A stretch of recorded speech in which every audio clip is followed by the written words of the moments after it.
Welcome in to a Wednesday edition of the Jordy Culotta Show, live here on this Wednesday with a ton to get to. As always, brought to you by our favorite True Blue Water, DeliciousSips.com over at Majestic Coffee.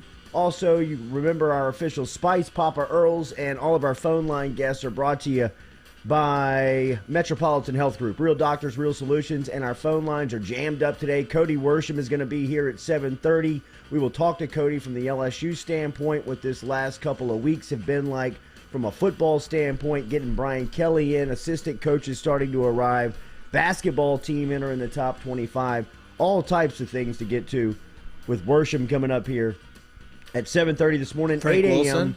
Yeah, Frank Wilson. Frank Boys. Lots to get to. 8 a.m. this morning, we're going to talk to Brody Miller. Miller has got some fascinating content up at The Athletic right now. Make sure that you are subscribed over there so you can keep up with what is going on with Brody Miller over at The Athletic. He has got some great reads right now that we will talk to him all about coming up here at 8 a.m. this morning. At 8:15, we will talk to New Orleans Saints with Nick Underhill. And at 8:30 this morning, Tack Minor. I meant to do this.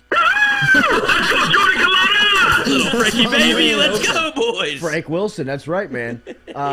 Maybe the best recruiter in the state of Louisiana ever. Frank Wilson. I hate to speak in hyperbole, but people were worried. People were so worried about Brian Kelly. Like, how is he going to recruit down here? What is he going to do? I think it's time to just say, hey, you know what? Let's just sit back and let the man do his thing, because he's obviously shown like he knows what he's doing. He says, you know what, Frank Wilson, I need this guy to come back in here and put the fence around the state for me. I don't know if he could have done any better. We will talk about that at 8:30 this morning. We are going to talk to Tack Minor, the former LSU point guard who had his high school jersey and number retired last night. John Brady was in attendance. I believe John Brady spoke at that event. They had one of the looking back on it, funniest relationships, but one of the most intense relationships between player and coach that I have ever seen. I saw that firsthand. Tack was actually my college roommate for 2 semesters. Yes. No way. And his stepson is Denver Harris, who's the #1 cornerback in the country. Jordy, get him here. I mean, that's your job. He'll be here. Tack will be here at 8:30 this morning. We will catch up if with those walls could talk. Oh, bro. They wouldn't say a lot. It was a hell of a time in my life, for sure. This is tough, dude. It was awesome. I'm looking forward to catching up with my man, Taurine Tack Minor, at 8:30 this morning. Scored 73 in a high school basketball game one night. Is that good? New high score? It was actually the night that Butch Pierre was there watching him when with LSU. Came back and told John Brady that we got to get Tack Minor. How fast was he going from one end of the court to the other, dude? It was like you'd watch him like, man, is this guy's like almost out of control. He was out of control. Yeah. Some of the conversations that Brady and Tack had, I mean, if we could bring them to life, if somebody had some B-roll, Jacques may have some just kind of accidental B-roll from practices, but it is some of the funniest back and forths. I mean, you stupid motherfucker. God damn it. God. Tack. Oh, it was so funny. We'll talk to Tack coming in. Yeah, similar. A little bit before his time. He should have been a tailback. He was an incredible tailback. Was he? I bet. Houston. He was incredible. There's just not too many 5'4" basketball players. You know what I mean? Never. He's How so tall little. is he? He's probably 5'6". Really? He was one of the only basketball players, college basketball players, that I could ever say that I was taller. That was kind of my jab on him. You know what I mean? Like, shut up, midget. 5'6". What's that shoe? 9. You know, like he was right. Like I was wearing his basketball shoes, like all the hand-me-downs, because they would only wear shoes for like 3 games. Yeah. And get new shoes. Yeah, I mean, Jordan Jefferson broke that story. And that was kind of like the that was kind of like the Kobe time. You know what I mean? Like during the Kobe, so he was wearing like the Kobe Hirachis. Bro, you can't get Kobe's anymore. You should have kept those and just. Yeah. I mean, obviously you didn't know. I had no idea. I know. Pass away a little early. But we'll talk to Tack coming up here at 8:30 this morning, as Tack will be here. We'll talk about his getting his number retired, which is probably a really cool event for him. I see his beloved over in the Houston area, and we'll talk about Denver Harris, obviously his stepson, who is I think it's Alabama, LSU, Texas A&M, and Georgia. I mean, like it's kind of need. Yes, I mean, this absolutely. goes into the Corey Raymond conversation with people transferring out and what you have at cornerback. This would be a DBU move if you could get Denver Harrison. It would be. continues the legacy. Is he leaning towards? Is it? I think we can find out some coaching stuff here, because one thing that Tack cannot do is not keep a secret. He will definitely tell us everything that he has heard coming up here at 8:30 this morning. What are you awful loud up there? Yeah, right. Shout out to Johnson Spillers, our dentist yesterday. Oh yeah, how'd it go? How'd it go? I feel like it's been a long time since I've been punched in the face. Have you ever? Yes, I have been punched in the face. Have you? No. You've never been punched in the face? No, I've been a couple of times. I've gotten attempted, not a dodge. Yeah, right. What about Noah? Wow. Okay. I know have you punched have. somebody in No, the face. I haven't. Really? Talk You're softly. loud mouth. Keep working around here. Glad to see you this morning. Yeah, right. But I mean, I worked in a bar. Yeah, it happens. Man, so It it happens. happens. I mean, you get right in the middle of the Right. the scuffle. but it feels like you get punched in the face. You know what I mean? Just kind of like, it's there all the time. Wearing it a but it's little getting bit. better. It's getting better. Does it hurt? Is it hurt? It's like sore. Okay. You know what I mean? Okay. It's like sore. But sore's better than like hurting. It's a titanium screw in my gum. Okay, that's good. You know what I mean? That's good. Like, I mean, when he showed me the legit. X-ray after, I was like, "Is that my ankle?" It was like, "No, it's your gum." Is that Sharif O'Neal's foot? I mean, it was. I was gassed up. there we go. Laughing Yeah, gas. right. So Steadily on my phone. you're up. I was up. Whoa. I was up. How long did you I don't know if I like that. feel the gas? Did you walk out of there kind of? Oh, for sure. Ooh. Yeah. Great. Did you drive? 2 hours. I did drive. Ooh. Yeah. I don't know if I got you in trouble there, but Yeah, I mean, it was, and we were way out in Gonzales, bro. But that's You know a what I long mean? drive. It was. wow. Good for you. But we're good. We're a step closer. When's the next appointment? 3 months. Okay, you got a little 3 time. months, and then it's over. You got a little time to So it's a you year. got It's time a to year do? process, bro. Does Yeah. it feel like numb? You know, Yeah. like that little You know, like weird feeling. brushing the teeth is a little sketchy. Little We're not sketchy. flossing this thing. No way. Okay. No way. All right, what a roller coaster on Tuesday. Yeah, a lot to get to. What a Let's day. talk about your teeth some more. What a day.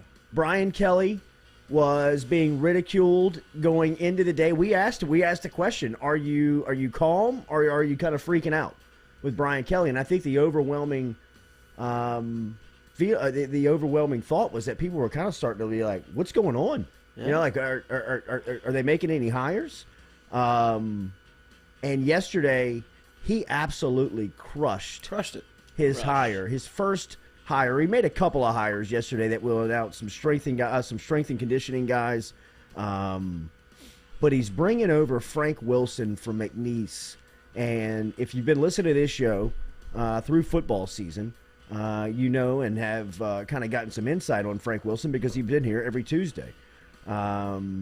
And you could hear the program that he was building down at McNeese. And if you're watching college football, if you're a fan of college football, you see Texas San Antonio and the program that he left behind over there to the Roadrunners right now, which are undefeated and have just had a incredible 2-year run, including this one where they're undefeated.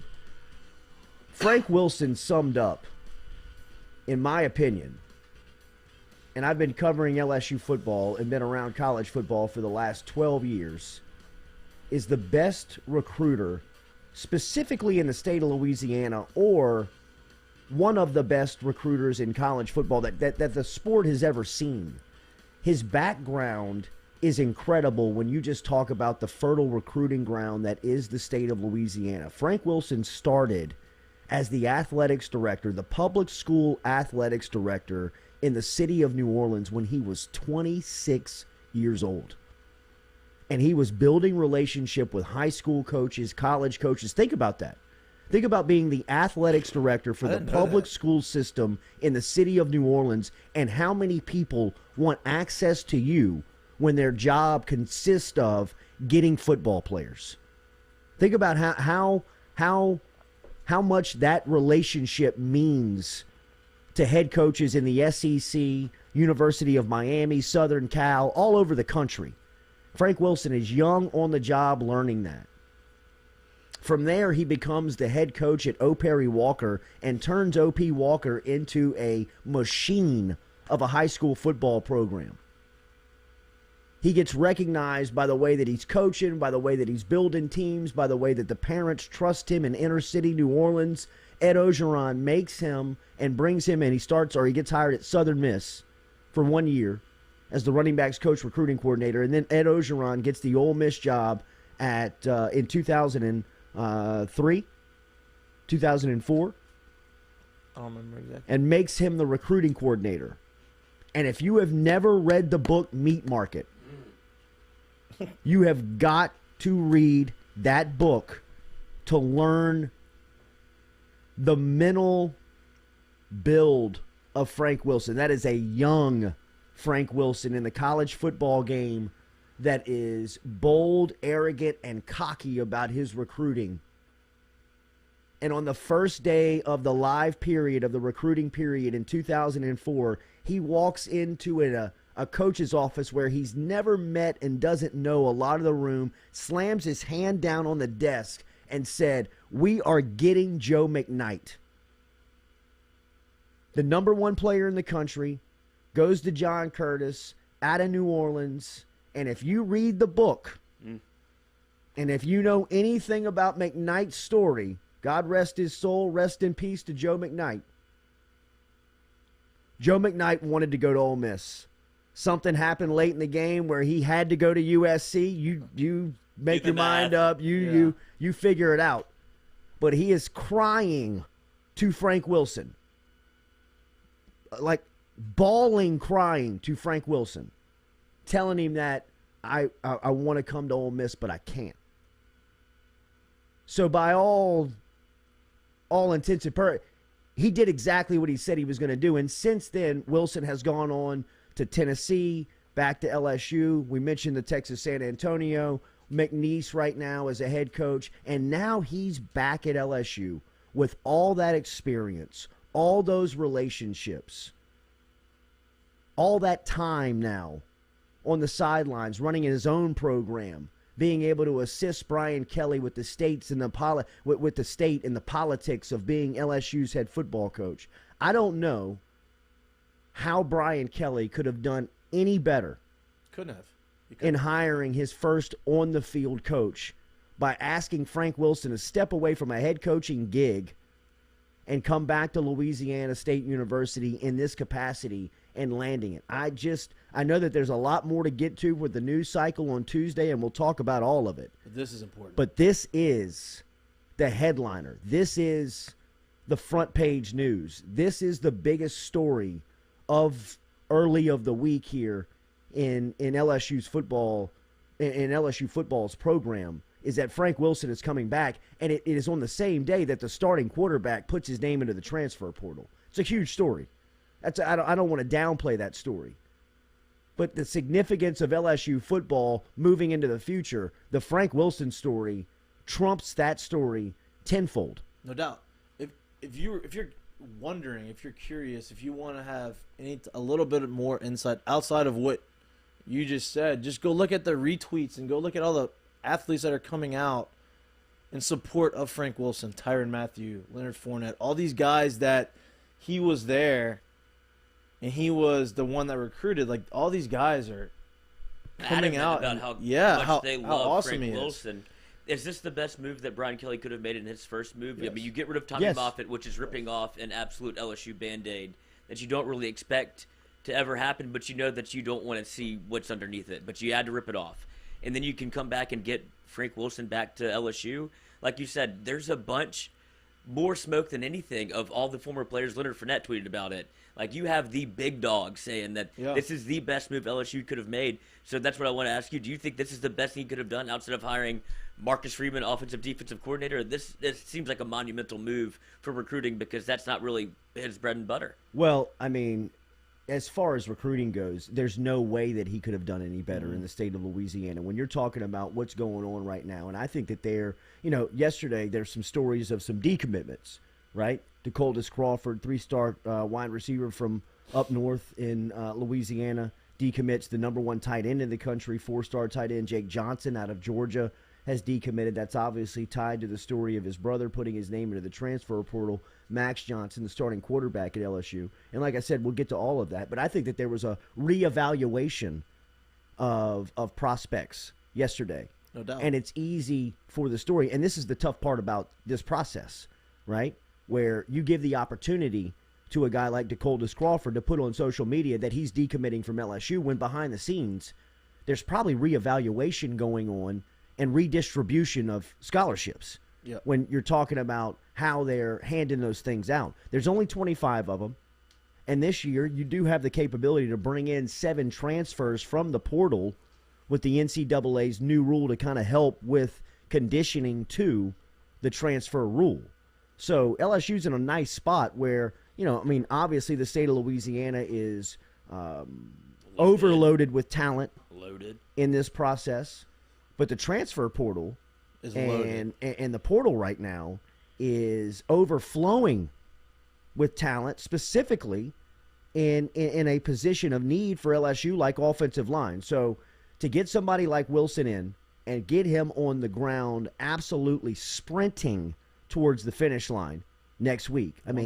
You put him on the ground running 120 miles an hour and just kind of drop him onto the trail, and he's so experienced, gifted, knowledgeable that he can keep up right away. A lot of the news that you saw, I think, yesterday from the decommitment. Now, obviously, the Jake Johnson decommitment is a huge story. He's a big-time tight end that everybody in the country wants. But yesterday, after hearing Max Johnson's news, I think everybody was kind of anticipating when Jake was going to decommit, right? Like at some point, the other shoe was going to drop on just the Johnson story, and that's where we kind of are now. What do you think happened with the whole Max Johnson? Because I don't think that Max just said, you know what, I'm going to leave. He's the only quarterback on the roster that has starting experience right now, right? Even with Walker coming in, this guy is going to be a junior next year, and he's the only one that has started. And so, and he had 27 touchdowns and 6 interceptions. It's not a bad year. I know it looked a little different than it looked last year. He progressed. Right, no doubt. This is speculative from me of just what happened. And look, I think that people are wondering, was there team meetings? Was there get-togethers? They're in finals this week. The players are off access. They are in the academic study. But I do believe behind closed doors there's individual meetings that are happening, right? Like hey, can I get a one-on-one with you? Can I get a FaceTime call with you, Coach, and let's just sit down for 30 minutes and just have a eyeball-to-eyeball chat? And in my opinion, I think that's kind of what's happening. And Brian Kelly is, and this is the tough part of coaching change. A lot of people think that, it was awkward for LSU because you had a 6-week window where you had the old guy coaching the old team and he knew he was getting fired. So that was a lot of awkward times at LSU. But this is really the awkward time in coaching change, when the guy gets onto campus and you've got to tell Tommy Moffatt, after 21 years and you're beloved and everybody loves you here in the program, in the city, in the state, on campus, I got to be the one that lets you go. I'm sorry. You also have to have a sit-down chat with the starting quarterback and tell him, we love Walker Howard. I was recruiting the hell out of him up at South Bend. So when he gets here, this thing's going to be wide open again, and he'll be given every intent to start, or it'll be open competition, and this is what I'm looking for in the quarterback. Here's what I'm going to demand from my signal caller, that he be able to do X, Y, and Z. And Max Johnson has the opportunity in today's college football world to step away from that meeting and evaluate what he heard and say, you know what? I can go somewhere else and start next season in a place that, if I'm going to have a fresh start, I might as well do it in a place that I feel more comfortable at. And I think that, as uncomfortable and awkward as that is for everybody that's going through it, the entire fan base and everybody, the Johnsons, I spoke to Brad last night and he had nothing but great things to say about the LSU experience, but pretty much just said what I did. That if it's time for a fresh start. And after thinking about it, and you know how hard of a decision that is for Max? to pull the trigger and say, you know what, I'm going to leave. Mm-hmm. I'm going to leave my friends. I'm going to leave my comfort zone of where I know where to park, where I know where I live, where I know where I eat, where I know where the facility is, where I know the trainers, where I know all of this world that's been around me, and say, you know what, I want a fresh start. I'm going to go somewhere else. I get it. I understand it. It's tough to lose a starting quarterback going into the bowl, where now think about where LSU's quarterback room was 365 days ago compared to where it is now. Obviously, it's in shambles compared to that, but you've also got a new coach, and you've got the number one quarterback in the country coming in. And you've got a guy in Garrett Nussmeier that you've had the discussion now on, hey, man, you want to pull that red shirt, you want to start in the bowl game, and you want to get into the spring and have an opportunity to jump into this quarterback competition with you and another young guy? I think Brian Kelly has. He has to bring in another quarterback too. I think he's got odds. I think this is a Walker Howard play 100%. No, I think in my mind, I think Walker, he wants to put Walker as the starter, right? No doubt, but I think they're all. You can't have. But is just that the two best guys. case for Walker? That's what I mean. I don't know if that's best for Walker. I don't know either. I don't know if Walker behind the scenes is saying that I really want that. You know what I mean? Like I don't think that he's demanding that I don't think play so in either, year one. But I think Brian Kelly is just seeing it and going, this is the guy that I wanted at Notre Dame, and if he'd have gotten to Notre Dame, he probably would have started next year, right? Yeah, but if he could have flipped Walker from LSU to Notre Dame, he probably would have been in contention to start. So I feel like if you're just reading the tea leaves a little bit, probably Max Johnson sees how hard Brian Kelly courted Walker Howard. He goes, the deck's kind of stacked against me here. I understand I have my brother coming in, and I've played quarterback here, and we don't know who the offensive coordinator is, but Brian Kelly definitely feels like he has his guy in Walker Howard. No doubt. I don't think Walker. I think I think from Walker's perspective, he wants to earn that, right? He doesn't want to just be given that spot, and you can't only have two scholarship quarterbacks on roster. You can't just have two guys. No, I think that's another spot where they go to the transfer. I think portal. he gets a transfer, maybe a veteran guy who's solid, maybe there for a year or two, and maybe Walker comes in and takes him a couple extra weeks, maybe an extra month of the season to get the flow of it and ease him into it, and you have this guy who can run an offense that Brian Kelly's comfortable with and just kind of bridge the gap. Oof. Right? I don't know if that's – I'm just saying. Yeah. I just know as a depth piece – You can't have just two scholarship quarterbacks on the roster. Especially two that are freshmen. Daily, we're brought to you by Edward Jones. Remember, Edward Jones is our financial advisor over here. Get in touch with Daniel Newman. Daniel.Newman@edwardjones.com is where you can get in touch with our guy and ask him any questions that you may have about your finances, any type of investments that you may be thinking about here around the holidays, 401k, Social Security, anything that may concern you from a financial standpoint that can get you answers. Get in touch with Daniel Newman. He is an absolute expert in the field, in the industry of Exxon, Dow, BASF. If you work in that field, let him help you out as he can answer really any of your questions that you may have. Get in touch with him at daniel.newman@edwardjones.com. And remember, if you work over at Exxon and you've been considering retirement, or if you're thinking about retiring in the next year or two, get in touch with Daniel right now, as Exxon just announced their interest rate for the first quarter went down, and this may affect your decision. Let Daniel run and crunch some numbers for you and see if it makes any sense. 225-261-8262. 225-261-8262 is the phone number. We will talk to Cody Worsham of LSU next here. Brody Miller coming up 30 minutes from now, as we will talk to him from The Athletic and get his thoughts on the last couple of days and all the news going on right now with LSU. We still got a lot to talk to. LSU announced a couple of new hires yesterday, special teams coordinator.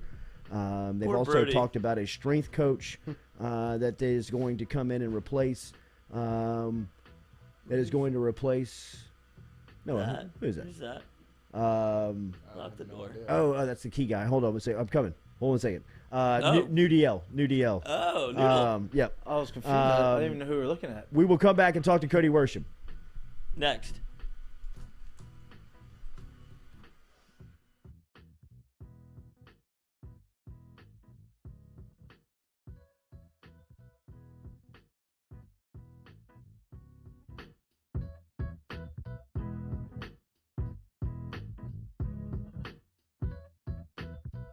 Hebert's Specialty Meats, home to the finest boudin in South Louisiana.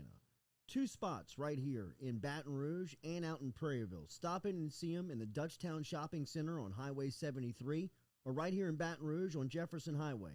Online, abearsmarkets.com, and they're all over social media. You can find them on Facebook.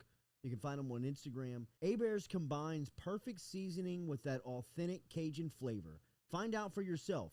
Baton Rouge on Jefferson Highway and in Prairieville on Highway 73. abearsmarkets.com. Go Chevrolet is proud to announce Go Express Auto Sales, the new used car lot located in the capital city of Baton Rouge, Louisiana, at 11522 Florida Boulevard. Go Express Auto Sales is online at goexpressautosales.com, or you can search them on Facebook and social media at Go Express Auto Sales, the newest addition to the family of Go Chevrolet. Remember, Go Chevrolet is located down in Laplace, Louisiana, but now welcoming aboard Go Express, the new used car lot located in Baton Rouge, Louisiana at 11522 Florida Boulevard.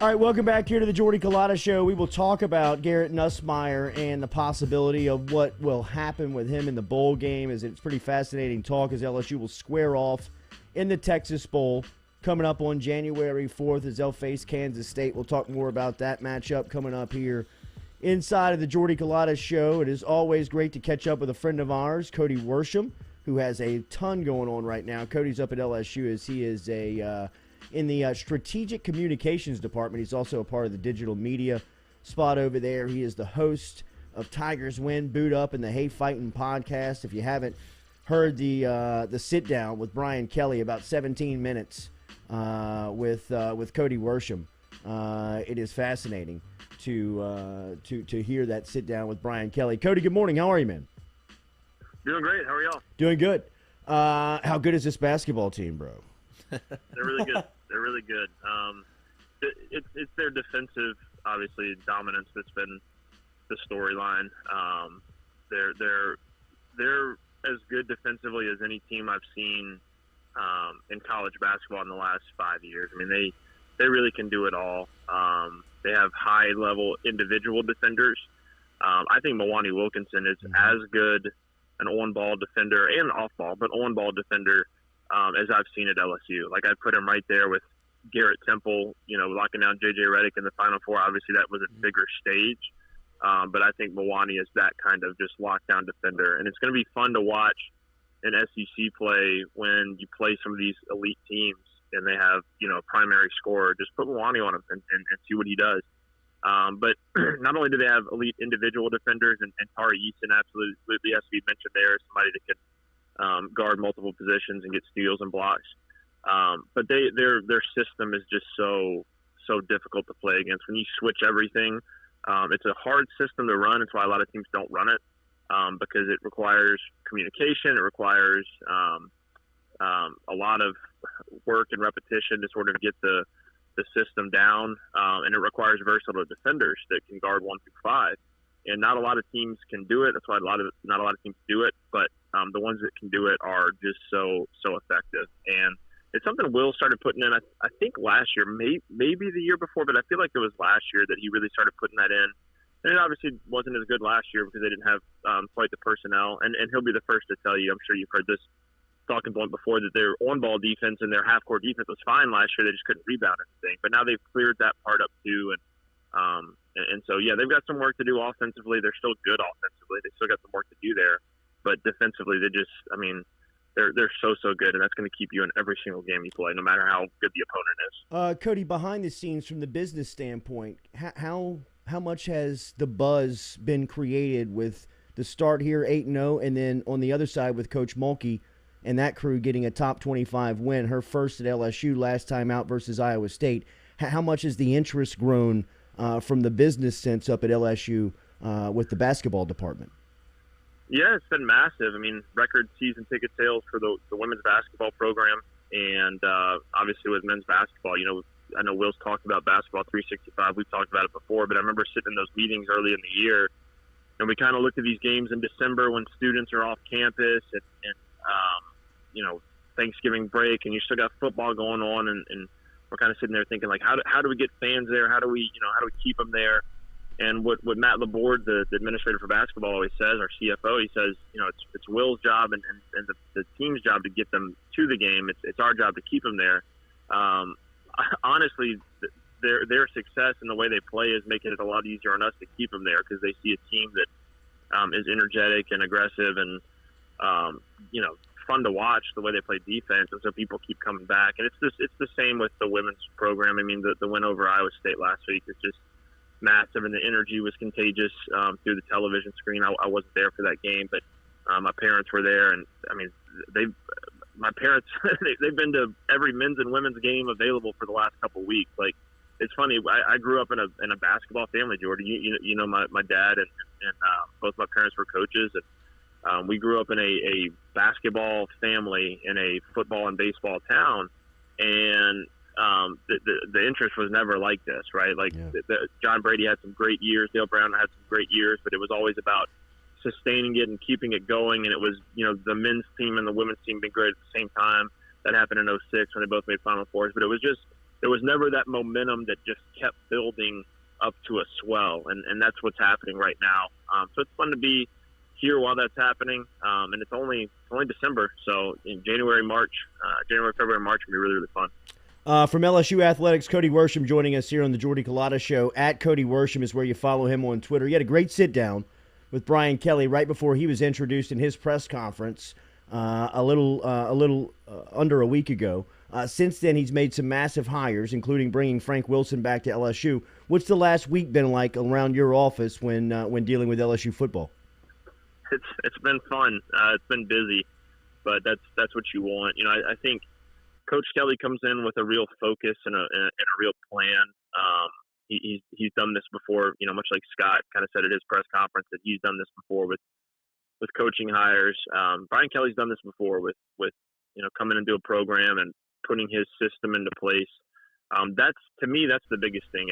Everything that he does from a program perspective, there's a system to it. I think it was after we finished that interview, we were kind of doing the media cycle with him, and we took him into a room to sign a bunch of stuff and, footballs and helmets and stuff. And as he's signing stuff, they're just kind of talking about his system for signing autographs. And they've got they do it this day of the week every month, and they sign this many items, and this is the process that it goes to get items from the public to coach. And everything has a system. So if you got a system for signing stuff, there's a system for recruiting, and there's a system for player development, and everything is very, very structured and focused and detail oriented, much like Will. I had the same vibes kind of following him around that I did with Will, where everything is very, very thoroughly thought through.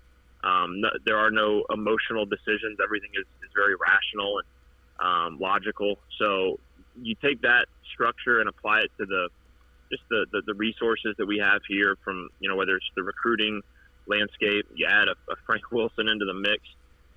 It's really exciting. So I know he's got a lot of work to do, but it's fun to be around here because you can kind of see the bones of something special being built. I was going to ask you that. Can you feel the culture change already starting to happen? Can you feel some of the impacts here early on? It's starting. I'm not over in football ops as much as the people who work there day in, day out. I'm over in admin more, but you're starting to sense it. And some of that's going to be it's going to take a little time, right? Like, you don't just come in overnight and flip a switch. There's going to be conversations, and you got to bring in the right people too. I think Frank Wilson's a huge part of that. There was a concern, right? Like, how is Brian Kelly going to fit the culture? And I think Marcus Spears said it best when he said, winning makes you fit the culture. But I do think that you have to bring in people that not only can connect to recruits, but can sort of tie in, past players. And Frank Wilson's the perfect guy to do that, with his ability to lock down Louisiana. And you saw Tyrann Mathieu talking about it yesterday, Leonard Fournette. That's huge. That's huge for us. So it's starting to shift, and I think it's the culture changes is important to consider. You don't want to change everything. Like, there's some stuff about LSU football that's really good. Like, you got to maintain the stuff that's really good, and then you've got to fix the things that need fixing, and that can be tough. Like, you start plugging one hole and another one pops up somewhere else. You got to plug all the holes at once to still keep the structural integrity of the entire thing going. So that's really hard to do, and the way you do that is you hire great people, and you hire great people that lock up their areas. And Frank Wilson's going to do that. Some of these other hires that we're going to announce soon are going to do that as well. In coaching changes, tough decisions are really made. We were talking about awkward times. Really, these are some of the most awkward times when coaching changes are made, when people are moving on, transfers, all that stuff. From Tommy Moffatt's point of view, Cody, 21 years in the sport of college football at one institution is an incredible accomplishment. You covered him. You worked alongside him. Can you just talk about the impact that he meant to LSU and LSU football? Yeah, I think it's one of those things that I could wax poetic, but just look at how his former players and the guys that worked with him have responded. I mean, just complete universal praise for not only the work that he did in their lives to build them as athletes and make them stronger and faster, but the character he instilled in them. Your strength coaches in football is the guy that you spend the most time with, and I think Tommy for the last 21 years has impacted thousands of LSU athletes, and you've seen them sort of recall the fond memories they built with him and the lessons they learned from him. Like, Jordy, anytime you spend with a former player around here, they're going to have a story about him, and so his legacy is firmly cemented as not only one of the greats in LSU history, but one of the greats in college football history. And that's the tough part about this. I mean, you mentioned it. Like, there's some great coaches here and some great people here, but when you move in a new direction, you have to be decisive about it, and you have to fully commit to that. And so there's going to be some some difficult decisions made and some difficult parting of ways. So that's also, I hate to use the cliche, it is part of the business, and it's one of the many reasons that I stayed far away from coaching, because it's tough. I'm a guy that likes stability, and I want to be in one place. And coaching just to make it 21 years is a testament to his character and his work too. It just doesn't happen in this industry. So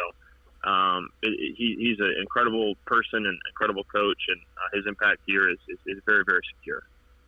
Cody, continuing on the coaching carousel, I know we talked about systems and everything Brian Kelly has in place and Will Wade. What are your first impressions of Jay Johnson and the systems he's putting in place? I love the hoop. I love that. Yeah. Jay is, I mean, he's been so impressive from day one. I hate to keep saying it, but it's true. It's the attention to detail, and literally everything is important to Jay. I mean, he looks at every aspect of his program. I love how deliberate he is and how structured he is in teaching and learning. Like, he has a very ground up approach to everything, whether it's building, a hitter's swing, or rebuilding a hitter's swing, or building a mental approach at the plate, or assembling a staff, building a plan for NIL. Like, everything he does, he sort of lays the foundation and then he adds on to it piece by piece. So he's as smart a coach as I've been around. I think all these coaches have this attention to detail and focus in common. And what distinguishes Jay to me is baseball is his life. Like, he has dedicated his life to coaching baseball. His wife is like fully committed to the role as well. Like, she is sort of the team mom. She helps with managing social media accounts and all this. So like she's all in. So it's a family commitment to being the best baseball coach that he can be and making LSU baseball the best program it can be. It's full time. Like, he's always on the clock. I was this summer. I was driving up to New York, and it was probably 12:30 Eastern time, and I'm in the car. My whole family's asleep. We're trying to get to New York by 1 a.m. and my phone rings, and it's Jay. And of course, I think he was an hour off, so it was 11:30. He called me and had a couple questions, and I was like, man, this guy is on 24/7. Like, he you never stop. So I think all those coaches that we've talked about have that same attention to detail. They have different demeanors. Jay is much more calm, cool, collected. Will, as we know, is can be fiery. Kim Mulkey, as Coach Kelly said last week, she makes coffee nervous. And then Coach Kelly's a little bit of a hybrid. He can turn it on when he needs to, but for the most part, he's pretty calm. So they all have a different demeanor, emotionally, I guess you could say.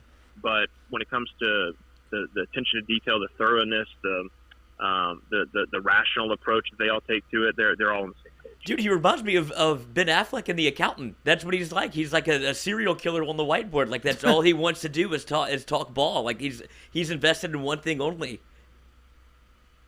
I've been compared to Ben Affleck before. It was more an aesthetic thing. But I've never. Jay. Oh, okay, good. I was about to say, yeah. Well, I don't know how much I want to buy into serial killer comparisons, but I haven't seen The Accountant, so I'm not sure. I'm not sure how much it lands. But he's just everything he does is thought through and thorough. And you can almost take these talking points and apply them to all the different coaches.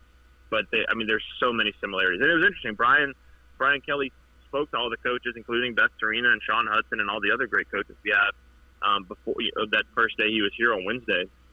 And he was like, I'm here to learn from you. And I was like, looking around the room, I was like, yeah, there's a lot of knowledge in this room on how to build programs and cultures. And there's some real stars of the coaching industry in that room. So it's going to be good for LSU fans. Selfishly, it's fun for me to kind of pick their brains and learn from them little by little. But it's a good time to be in purple and gold.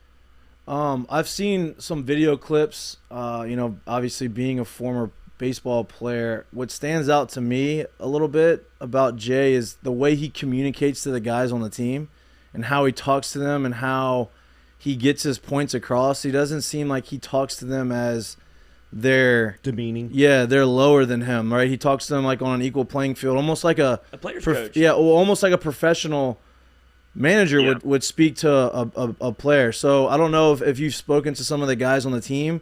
Do they feel that way? Do they like that? How is the communication back and forth? Because from afar, it looks pretty nails. Yeah, I think that the approach that you were talking about earlier is more of an old school approach. Like, we've all had coaches like that use those different motivational tactics, whether it's they're trying to test you mentally or build your mental strength.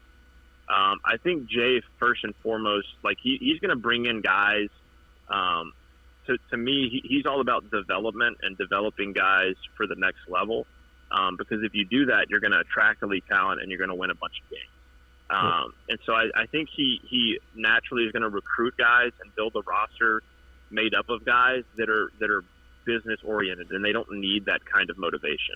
They don't need to be put down to be broken down to be built back up. I think he's bringing in guys that have a solid foundation, and his approach is so workmanlike that I think he communicates to them, and if it doesn't get through to them, like, that's on them. He's got other guys that are gonna take what he's teaching and go from there. So I've talked to a couple of the guys, and they're extremely receptive to it because they see first of all, they can see the results. Like, look at his work with Chris Bryant and look at his work with Bobby Dahlbeck and all the guys that he's produced, the lineups he's produced at Arizona the last couple of years. So the evidence is there. But I think once he starts working with you, like, you hear him and you're like, oh, this guy knows what he's talking about. Like, he has instant credibility. And that's the most important thing to a coach, is to have credibility with your guys. And if you have that credibility, they're going to listen.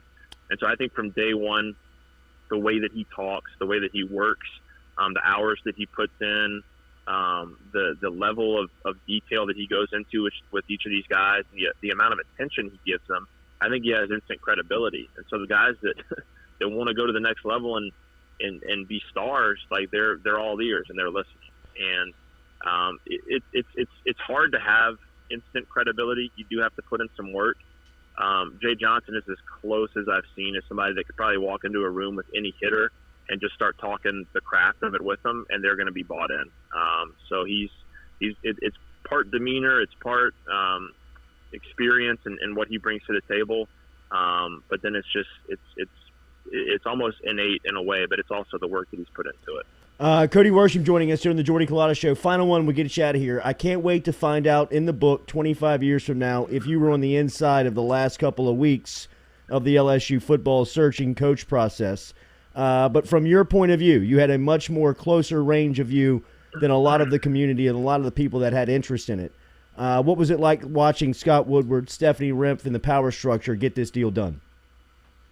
It was a clinic. I learned a lot from it.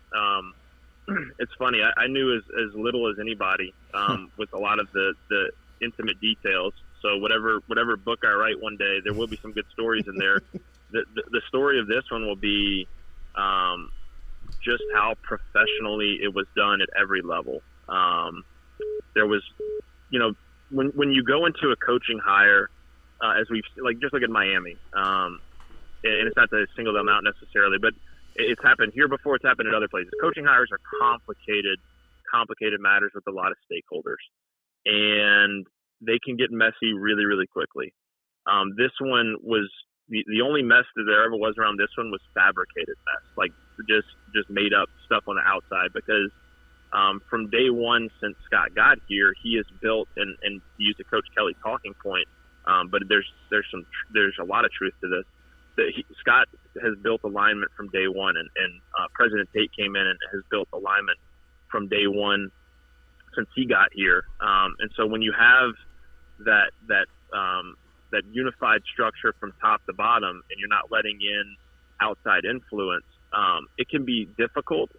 But you have to be a convincing salesperson, and you have to be a convincing leader, whether you're President Tate or Scott Woodward, to tell those people who want, to kind of get inside of that tight circle of trust. Hey, let us operate the way that we need to operate, and we're going to bring in a great hire. It's the same thing we were just talking about. There's some credibility there because Scott's done this before, and so to me that's what stood out was just how professionally it was done, how the circle was kept very, very tight, and they were able to go through the entire process that he's done multiple times at different stops to bring in great coaches, and there were no hitches, and they targeted the person they want. They got the person they want, and they're off to the races now. So that, to me, that was the biggest thing. I learned a lot from it professionally, just watching it. I maybe had a closer seat to the show, but I knew about as much as everybody else. Yeah. And so to see it work that way was really impressive. Alignment. That is the word, man. Love it. Everybody, that is the buzzword around LSU right now. Everybody. Will Wade, Kim Mulkey, Cody Worsham, Brian Kelly, Scott Woodward. It's everywhere. President Tate, Cody, I don't think anybody won the day more than President Tate did. Oh, he's so impressive. I got to spend a little bit of time behind the scenes with him, and he is as real and authentic as it gets. He's sharp. This, as much praise as I just heaped on Scott for this, it doesn't happen without the leadership of President Tate. Yeah. And I think, you could ask any of our coaches or anyone in athletics about the impact that he's made so far. He's a superstar. We're lucky to have him. I'm lucky to get to have gotten to spend a little bit of time with him. Look, we can joke about the alignment thing. It is kind of funny. But there's real truth to it. Like I've seen this place, and you have too, Jordy, when it's not there. Yeah. And most places are like that. I'm not even just talking about college. I'm talking about most businesses, most industries. It doesn't exist. Individual teams, it's hard to get aligned, man. Like it's hard to get everybody pulling in the same direction when you have so many players and factors at stake. But it takes and requires elite leadership, and we've managed to do that at the athletic director position and at the president spot. And now we're doing it with our coaches, and it's going to trickle down to the student athletes too. And the power of this place is unlimited, and I think it's about to be unleashed. Extended time here on this Wednesday morning with Cody Worsham from LSU Athletics. Thank you for your time, your insight this morning. Best of luck on what is next for LSU, as it feels like a very exciting time to be following the Tigers. Thank you, man. All right, guys, thanks. There is Cody Worsham checking in this morning from LSU Athletics. Remember, City Cafe, we brings you the Jordy Culotta Show every day. They've got great lunch specials over at City Cafe. Stop in and see them on the corner of O'Neill and George O'Neill, where you can find them. They've been in business for over 100 years. They know what they're doing. over there. They've got great lunch specials daily, Monday through Friday, and then Saturday they're open. Sunday they've got brunch that opens up at 10 a.m. Stop in and see them on the corner of O'Neill and George O'Neill. citycafebr.net. Next, we will talk to Brody Miller from The Athletic, who has been timelining and covering this LSU football story, and there's a lot of news that is coming out of the program. We will get to Nick Underhill at 8:15 this morning, and then Tack Minor, former LSU point guard, had his number retired. Former roommate. That's unbelievable. I did not know that. That's so cool. Former LSU point guard will be have his number retired. Had his number retired over in Houston last night. So we'll talk to Tack. And his stepson is the number one cornerback in the country. By the way, the way, Denver Harris. Check out his highlights. Were you one of many Brody people Miller. that were non-athletes that was a roommate of an athlete? I feel like that doesn't happen anymore. So that's kind of a special scenario for you. How did you wiggle your way in there? Well, I mean, I was on the. The John Brady working basketball with John staff. Brady. Okay. On the staff. I mean, really, Brady was like, babysit this stupid fuck. I mean, Jordy, I can't trust you. I can't trust them. I mean, fucking blind leading the blind over there at Culotta's apartment. Failing tests. Can you get him to study, Jordy? I didn't even know how to test. I had Tack ride his bike to school because he wrecked his car. It was just a debacle. the pegs. Debacle. All right, we'll talk to Tack coming up at 8:30 this morning. 8 a.m. coming up next. Brody Miller from The Athletic. Not John Brady's best idea. Give him Culotta. That might be okay.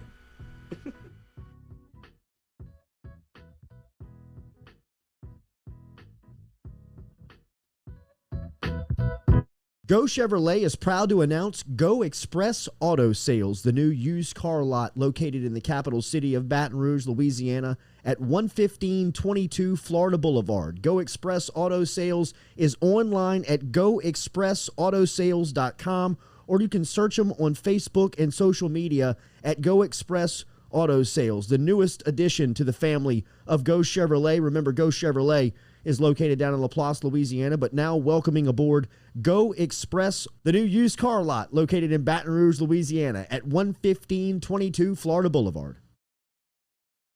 True Blue Water, true hydration at its finest. Right now, you're only a few minutes away from getting your 5-gallon water delivered to you, just like we are over here at the UDL.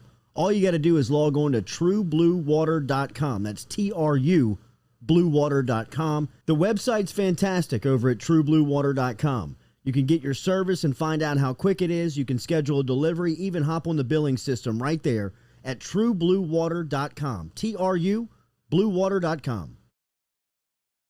Papa Earl's, the fine spice. Gearing up for spring and summer down here in South Louisiana, and you want to keep your lawn maintained during these sunny seasons? Get in touch with our friend Blake Abear over at Abear's Lawn Maintenance, where he says, you grow it, I mow it. 225-485-8022.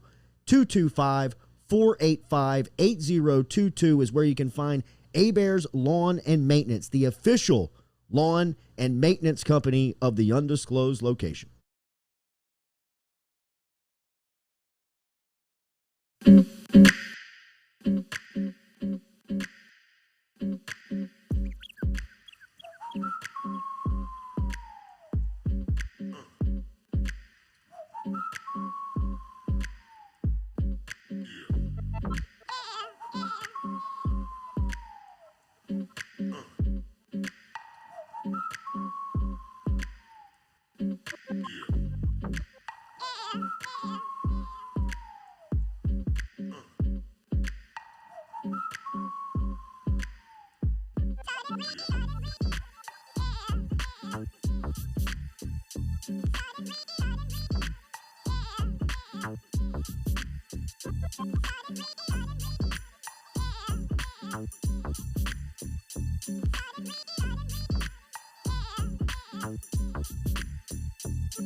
If you missed Wednesday's edition of the Jordy Culotta Show, we talked all about the LSU football news, like Frank Wilson coming back to Baton Rouge, transfer, portal, decommitments, all of it on Wednesday's show. Go check it all out. Brought to you by RMB Builders. Coming up on Thursday's edition of the Jordy Culotta Show, we will have Livy Dunn live in the UDL. Spread the word. She'll be here at 8:30 in the morning. Remember, holiday ideas. Jordy.itemorder.com is where you can pick up the merchandise.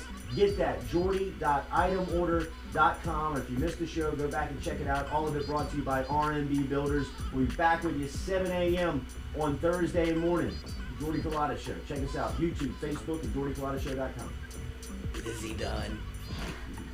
Done cold Oh, bikes are hot, boys. Okay, thank you. Yeah. Where'd it go? Oh, you're out of here? Yeah, I'm leaving. See ya. I'll see y'all fools later. Quick hitter, in and out. Okay. Love it. 643. Hey, are you in or out on this? I need somebody to put their elbow in. I want to be in, You can be in. but I don't know. I don't want to be in. I'm out. You don't want to be in. Are you in or out? Out. In or out? Hey, I can't eat. Oh, yeah, you can't eat a bagel. Ah, no. Hey, buddy. I do that right now. How's it going? I'm Good. in, just me. All right, welcome back here to the Jordy Culotta Show, live here on this Wednesday. Don't forget, we are live every day, 7 to 9 a.m. Tomorrow morning, it has been confirmed. Spread the word. Livy Dunn will be live in the UDL, 8:30 tomorrow morning. We'll be talking to her all about NIL. In fact, she was How the excited first. is Noah? Got to be fired up. thinking. Not as I mean, excited as Lloyd. No, that's No. not my type, not my gal. Noah's pumped right Noah, now. if I were you, this is your chance. Like I said, slip that little number in the hoodie, dude. We will talk to her tomorrow morning at 8:30. She is the first. God didn't even start on the baseball team, dude. You got a shot. She is the I don't first think he's here anymore. Oh, digital collectible athlete. She's the one. She has formed the first NFT. NFT. She is the first female college NFT athlete, and she has gotten that done with Matchpoint. So we will have some of our friends from Matchpoint over here. Coach Jonathan Pixley will be in, and Livy Dunn will be here tomorrow morning at 8:30. We will talk more LSU football. Obviously, the LSU beat right now is the spot to be. And if you're looking for all the up-to-date information, nobody has it better than Brody Miller. Check out Brody Miller and his work over at The Athletic. You can also follow him on Twitter at Brody A. Miller, and we bring him into the conversation here on what is a busy Wednesday morning. Cody, we just talked to Cody. Brody, good morning. How are you? I'm doing all right. How are you guys doing? Doing good, man.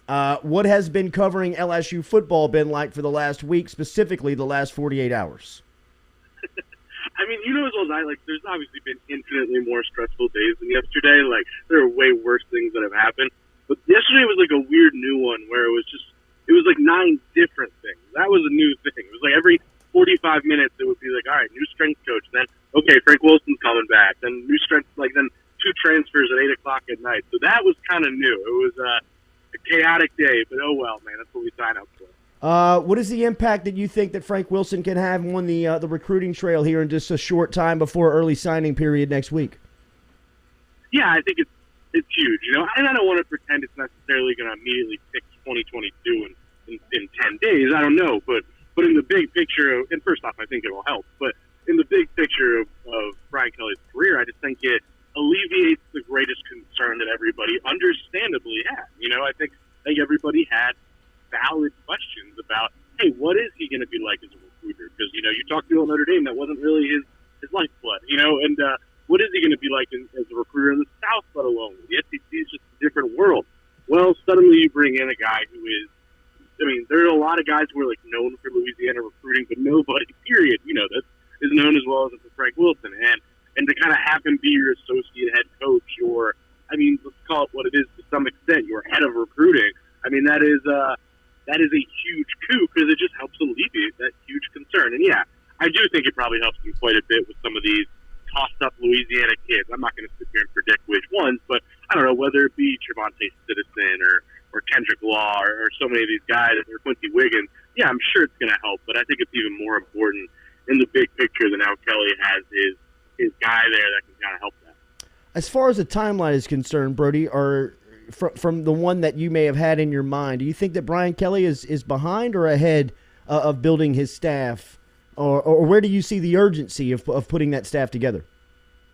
Yeah, great question. Because there's two. Because you obviously could look at it in the first way, which is, well, he expected to have 2 Notre Dame coordinators here, so he's behind schedule in some ways. But no, I think he's from what I've just gathered, he's on schedule. Because from what I understand, day one was always supposed to be support staff. He was always going to start with support staff, and obviously try to get some coordinators too, and then it was going to be on field.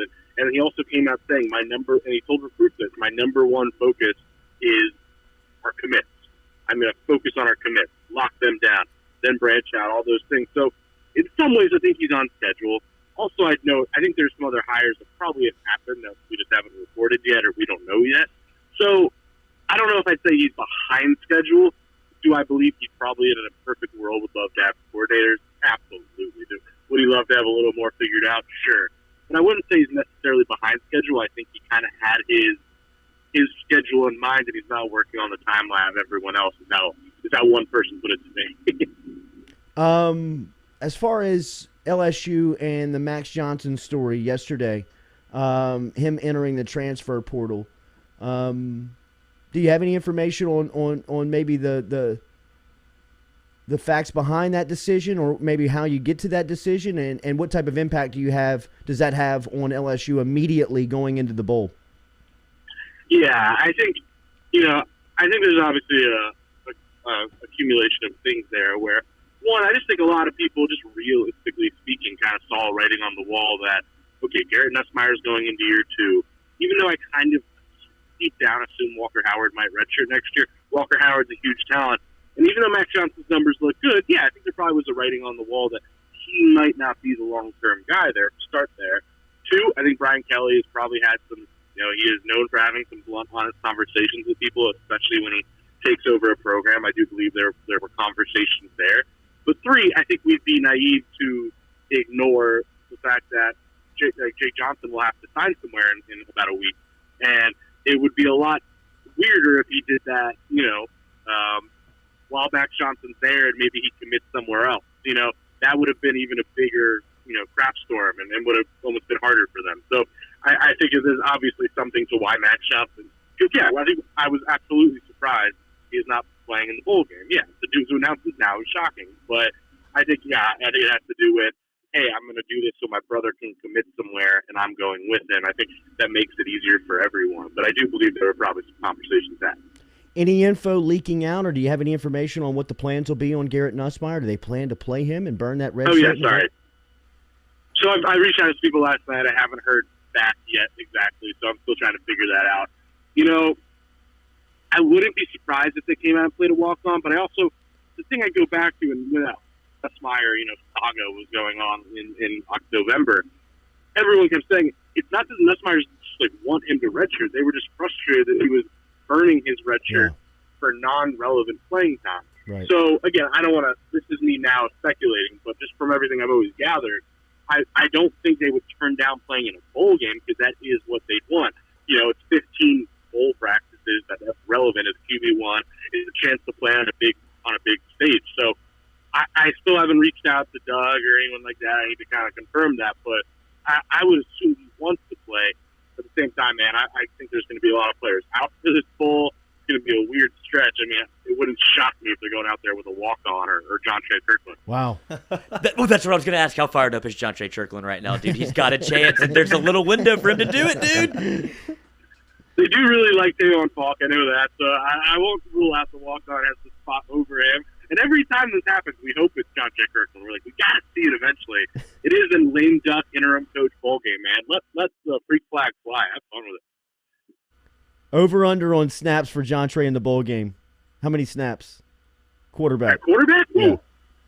You know what? I think we put the over-under at 6. That feels right. We're like, you let them get a few fun ones in there. Yeah. Okay, what do you know about Jacob Flint, Director of Strength and Conditioning? He was over at Notre Dame with Brian Kelly. It looks like he's going to be the replacement to Tommy Moffatt. I'd love to get your thoughts on Moffatt too, but anything that you know on Jacob Flint coming in? Yeah, I think, and I have a story that'll come out either Friday or Monday on Flint, and And everything I've gathered, I mean, he is revered there. Like, he's the guy players love. And obviously, I'm not saying you want like a, corny like guy who the players don't respect but they love. But he's a guy who played for Kelly, followed him to Cincinnati as a strength coach when he graduated, followed him to Notre Dame, was one of the main candidates to get the main strength job in 17. That ended up going to Matt Bayless, who is obviously one of like the 4 best in the country. So that's not a slight, but he was kind of his co-guy, his number 2.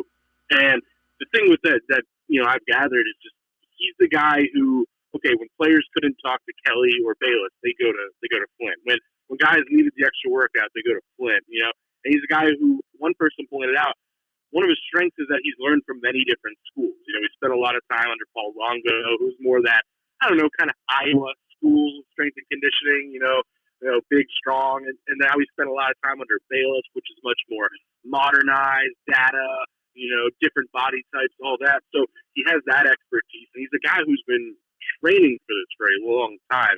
And we've heard he could have gone to other jobs. Like, he could have run his own department by now for sure. But he has 6 kids, so a real trend with LSU hiring people with a lot of kids lately.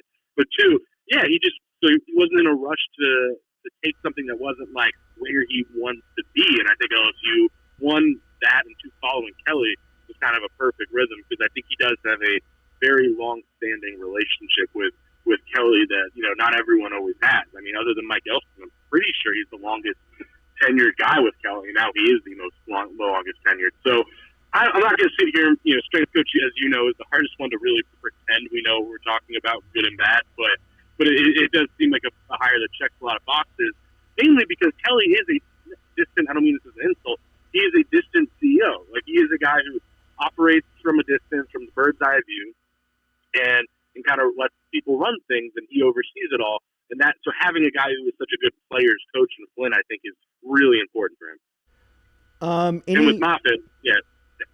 No, go on. No, go ahead. I was going to ask you follow up on Moffatt. Just 21 years at any institution, I think in any trade is a success. 21 years at one spot in college football is a lifetime and almost a lifetime achievement award. What do you make of Moffatt's impact on the program and kind of what he leaves behind? Yeah, and I think you put that the right way, and that, like, I think there's a portion of people who are focusing on, like, they fired Moffatt and not, hey, he spent 21 years here. That he is kind of the godfather of strength and conditioning and modern strength and conditioning in a lot of ways. His tree is enormous. He's the guy, and sometimes it's just time. It doesn't mean you are bad at your job. It just means, hey, 21 years, legend, 3 coaches, the new coach wants this thing. Hey, I'm not saying I blame you, but results have been going down these last 2 years, so it doesn't exactly help the case. But it's not your bad. It's just it's time for a change. I think that's like one of the biggest things. I wish, like, that's boring writing, so I can't really write that off. But sometimes that's just the case, and I think it's sometimes that simple. And there's this game we all play of LSU has the injuries have gone up. That is a noticeable thing. I think it can be ignorant for people to just sit here and be like, that's strength and conditioning. No, I don't know. I don't freaking know. I'd be lying if I pretended what each injury stems from. But that's another thing that kind of went up against Moffatt at some point. So I think Moffatt knew, and I think the writing was on the wall through much of this fall that, hey, it was going to be time. Any chatter on the beat on Corey Raymond, Kevin Falk, some of the names that we heard early on could have a chance to stick around? Yeah, it's been the Raymond one's been hard to figure out because, I mean, I was told by 1 or 2 people the day the Kelly hire happened. Raymond's saying, I had that on decent information, but, about 6 or 7 days later, I was told Raymond still has literally not spoken to Brian Kelly. For that matter, Durante Jones has literally not had a conversation with him. Blake Baker has still not had a conversation with him. I don't know if Falk had, but the point, I know Mickey Joseph hadn't before he left. So I think that it's hard to say. Like, I think he's someone that Kelly would probably be smart to keep. I think Corey Raymond would like to stay, but it's just a lot of people are in limbo right now and kind of struggling to figure things out. So I said to say, and obviously with Falk, it's tricky because him and Wilson are both running back coaches, but let's be real, where Wilson coaches isn't the focus. He was brought here to be the recruiting guy and the associate head coach, but it's still up in the air. That's the honest answer. OCDC, some names. You mentioned Durante Jones there, and it looks like his name's popping up like at places like Penn State. Any names to look out for, and when do you expect a possible announcement? Yeah, offensively, there's some names you keep hearing, like Kendall Briles. I think that's one that's been pretty consistent that's come up, and I think he's interested in it. And also, he possibly would come with Dylan Gabriel, a guy he's coached before. But at the same time, I think there's some other names. Sorry, I just zoned out there weirdly. I think Wake's Warren Ruggiero is another guy I've heard his name thrown out. Again, just how this goes. A lot of times it's just you're hearing little things, but he's a guy who's had some really, really innovative offenses the last few years under Dave Boston and made Sam Hartman at one point a Heisman contender. So I think he's an interesting one. And Kelly does have a history of hiring Wake guys. Elko, Clark Lee, those are both Wake guys. So I think he's another to look at. And I don't know what to make of it, but I have had 2 or 3 people mention, like, hey, Whipple at Pitt, stepping down. Should we read that? I don't know, but that's another one. So those are 3 I'd look at there. Defensively, there's been even less noise. I mean, there's been some Pete Golding noise, and I think you'd be silly to ignore that. A Hammond guy, spent a while under Saban and all that. He also was in the college football playoff. He's also at the best job, best school in the country. I don't know how realistic that is, but that noise has continued. But other than that, there hasn't been that many names I've heard. I'll be honest with you. Brody Miller on Twitter at Brody A. Miller. He is must follow, must read stuff right now, as his stuff over at The Athletic is fascinating. He is on top of everything from timelines to names to the story of Frank Wilson, everything that you're looking for. Get over to The Athletic, subscribe, and make sure you're following Brody on Twitter at Brody A. Miller, and you can hear him weekly right here on the Jordy Culotta Show. Great work. Thank you, man. Thanks as always, guys. Have a good one. See ya. Go Flow IV Health. Go Flow Sleep is IV. for the week, Brody. Sleep is for the week. Yes, absolutely. Go Flow IV and Spa. Remember, Go Flow IV and Spa. You can find them on Jefferson Highway. Check them out online at GEAUXFlowIV.com. GoFlowIV.com. Baton Rouge's premier medical spa specializing in IV hydration treatments with vitamin infusion. Check them out over on Jefferson Highway. They offer annual memberships, 3-month, 6-month as well. If you suffer from chronic dehydration, chronic illness recovery, if you're looking for some help there, or athletic performance like replenishing your electrolytes and vitamins after your workout, let Go Flow IV help. GEAUX Flow IV.com. Nick Underhill talking Saints next. Ooh, we got Kind of crushed that read, dude. That was good. Thank Love you, buddy. that. Thank you, buddy. Yeah. Thank you.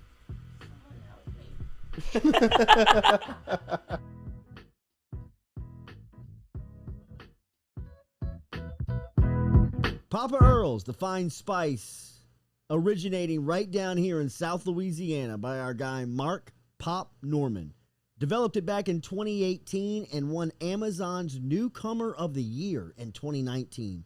They pride themselves in having 30% less salt and sodium than the leading brands at the same price point. You can find them locally. Look for Papa Earl's at Rouse's, Calandro's, Mathern's, High Neighbor, and more. Hebert's Specialty Meats, home to the finest boudin in South Louisiana. 2 spots right here in Baton Rouge and out in Prairieville. Stop in and see them in the Dutchtown Shopping Center on Highway 73 or right here in Baton Rouge on Jefferson Highway. Online, abearsmarkets.com, and they're all over social media. You can find them on Facebook. You can find them on Instagram. Hebert's combines perfect seasoning with that authentic Cajun flavor. Find out for yourself. Baton Rouge on Jefferson Highway and in Prairieville on Highway 73. abearsmarkets.com.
Welcome back here to the Jordy Culotta Show, driven and powered by Go Chevrolet. Remember, online at GEAUXChevrolet.com. Find them down in LaPlace right here in Baton Rouge, and online at GEAUXChevrolet.com. Saints with a rough one out last time. Taysom Hill looked all right, man, as he was running downhill. He had a banged-up finger. Anytime you're trying to play quarterback. A finger. Brian Kelly. And my family. Brian Kelly.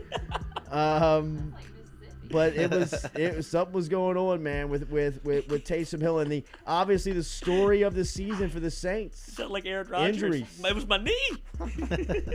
Nick Underhill covers the Saints. He does it better than anybody out there. He is online. The website is online at neworleans.football, and he is on Twitter at Nick Underhill, and he joins us here on the Jordy Culotta Show. Good morning, man. How are you? Hey, doing well. How you guys doing? Doing okay. At Nick_Underhill is the Twitter handle where you can find him there.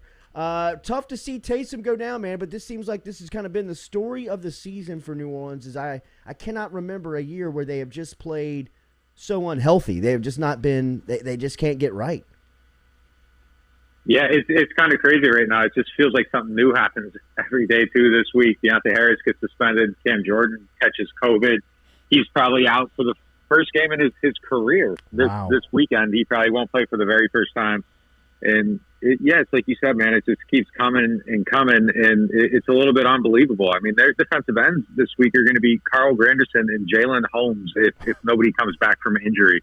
And I'm guessing a lot of people probably have never heard of Jalen Holmes, but that's what happens when your top 4 defensive ends are injured or sick or something else keeping them out of action. And it just it's tough to even evaluate the team at this point, because what does any of this even mean? Like, what does it mean when the team's backups lose to another team's starters? It's hard to make sense of it. They're in this really weird state of purgatory where they're currently tied. I think teams 8, 9, and 10 in the draft ranking are all 5 and 7, but they're also one game away from being in the playoffs. So they're still in this weird spot where they're kind of in limbo, and they got to compete for the playoffs. But at the same time, you can look at it and say, man, wouldn't it be better if they just lost these games and got a top 10 pick for the first time since 2008? But they're just kind of existing right now, and they got the MASH unit out there, and we'll see on Taysom. I think there's a chance that he's going to play through that injury, and wow. I think he's going to do everything he can. I think he knows this is probably his last shot at proving his case as a quarterback, and whether the conditions are ideal or not, I think he's going to do everything he can to get out there. Did you Google Jalen Holmes, Lloyd? No? No, you were not. This is a question for everybody but Nick Underhill. Where did Jalen Holmes go to college? Who is Jalen Holmes? Where did he go to college? No, Nick, not for you. Not for you, Nick. For the room. No clue. Nobody. No idea. No idea? No clue. No idea. Ohio State. You knew that. I did not know that. I Googled it as soon as Nick said You cheater. But it would have been a safe bet because he's a New Orleans Saint. Ohio State. State. Ohio State. The frat, bro. The frat.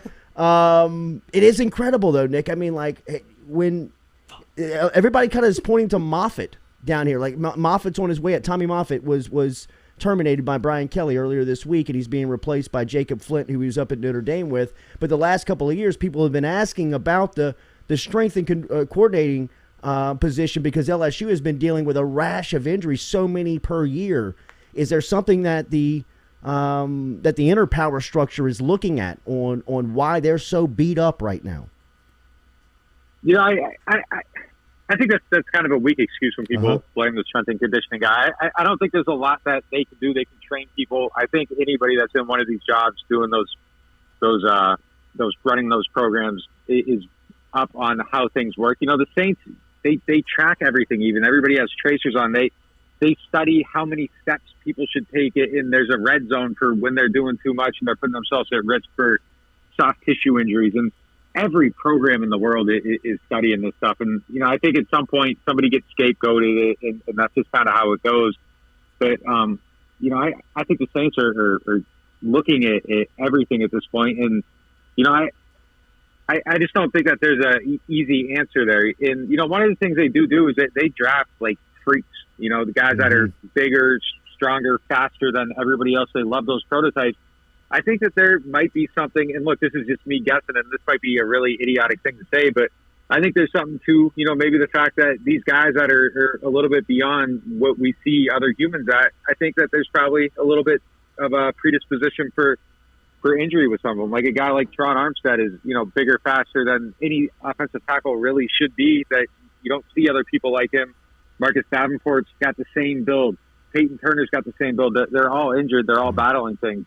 I wonder if there's something with that maybe you look at. But, that's a weird generalization to make about, humans that are all within, because I don't think there's a one-size-fits-all for that. But, it's like even Moffatt, it's hard for me to I think it's weird to blame him. I don't know. I'm not as up on everything as you guys, but it seems like he did a really great job there for a long time, and they just get some bad luck and someone wants to scapegoat somebody, and that's just the easy place to look. Nick, looking down the line at next season for the Saints, if you're just kind of peeking ahead, it looks like they're going to be in salary cap hell. They have always been masters at being able to navigate this part of the NFL calendar and structure. How do you see them getting out of where they potentially would be without having to make massive moves? All right, so this is easy. Give me 1 second. I'll get my spreadsheet up on the phone, and I'll clear $80 million in 2 minutes. Debits left, credits right, dude. Yeah, right. Carry the one. Yeah. So quick. Here's the roster bonuses they have, and these roster bonuses, you can just take them and you change them to a signing bonus, and they prorate over the life of the contract. The Saints usually even add years to get additional money out of this, but I'm not going to add years. I'm just going to go with the existing years that are on there. So Marshawn Lattimore, $50 million roster bonus converted, you get $12 million. Taysom Hill, $9 million roster bonus converted, you get $7.2 million.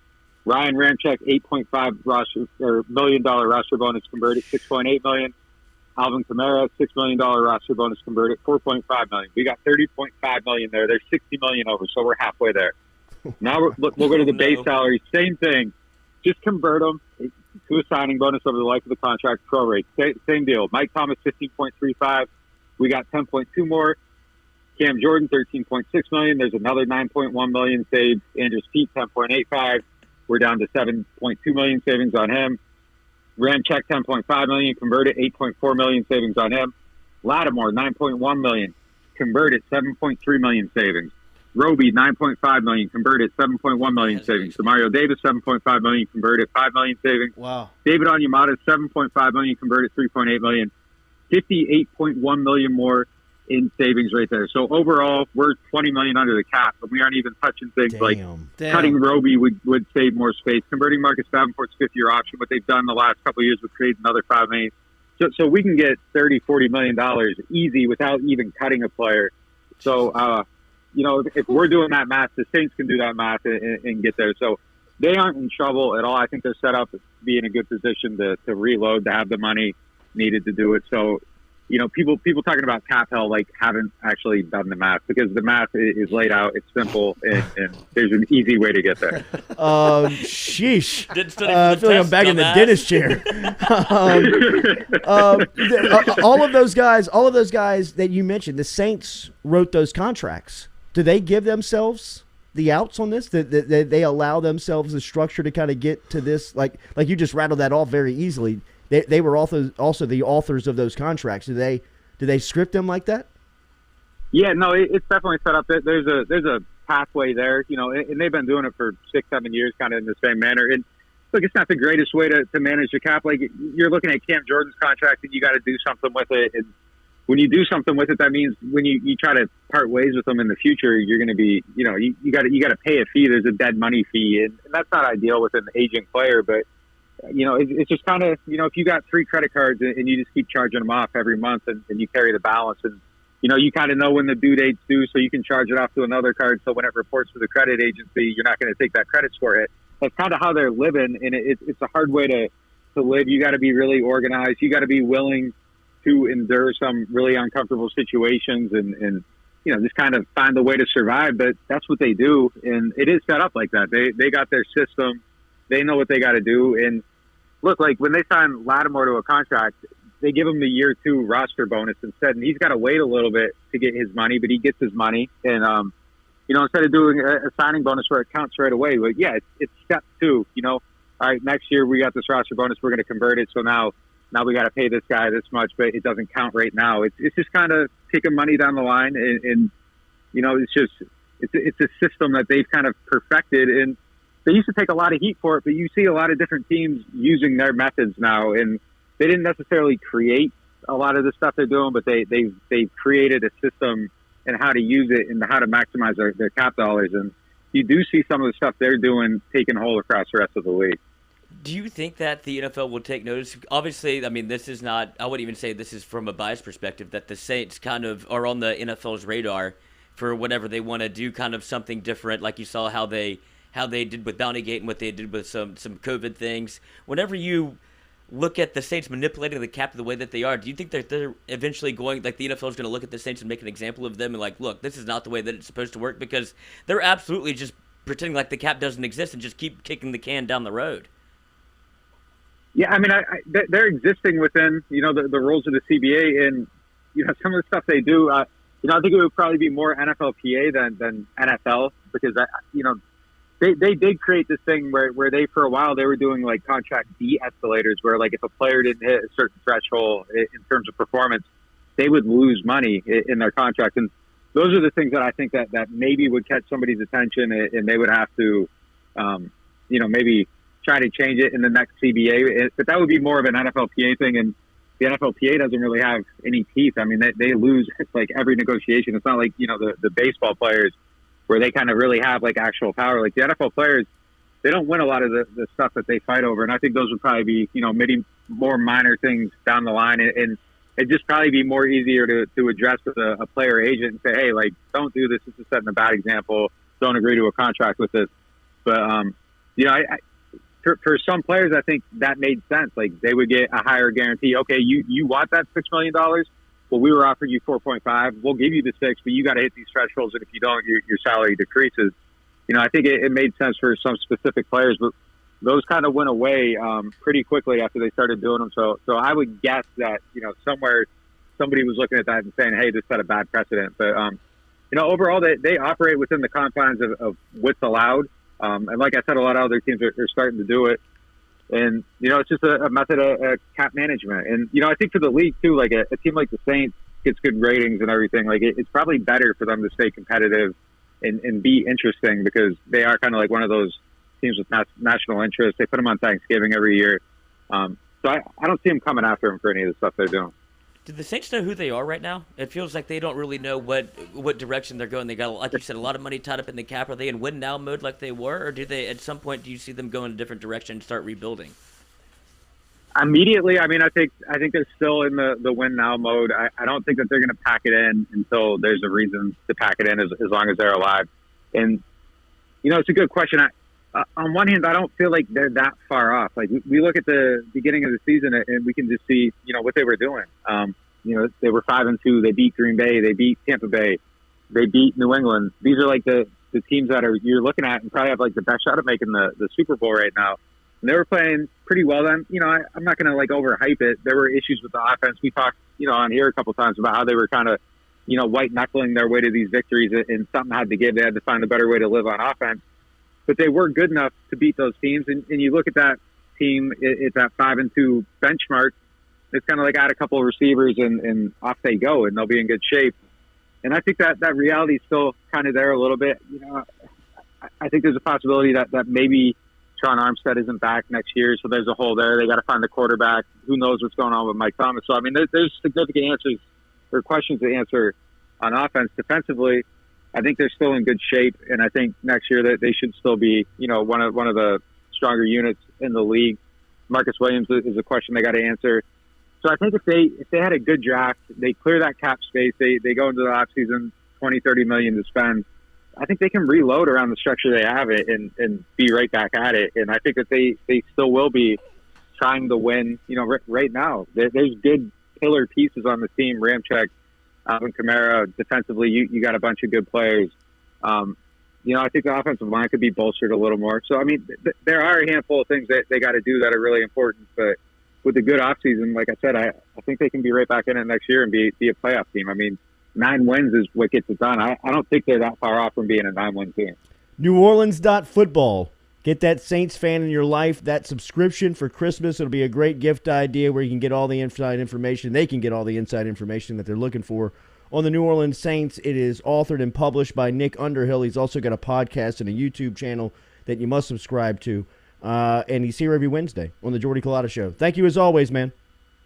Yeah, thanks for having me. Always. There is Nick Underhill checking in. Remember, A-Bears Specialty Meats brings you Jordy Culotta Show here every day. A-Bears is open inside the Row-Bears grocery store on Highland Road inside of the Kenilworth Shopping Center, right next to Superior Bar and Grill. Check them out. A-Bears Specialty Meats. Great holiday ideas for you. They can take care of your holiday menu for you right there over at A-Bears. But if you just need something to cook on this week for the kids as they're home, homework, you don't have a lot of time, pick up a deboned stuffed chicken, throw it in the oven. Doesn't take long, and you have something to eat on for the next couple of days, like Miss Boyce does every week, very conveniently after a hard day's work.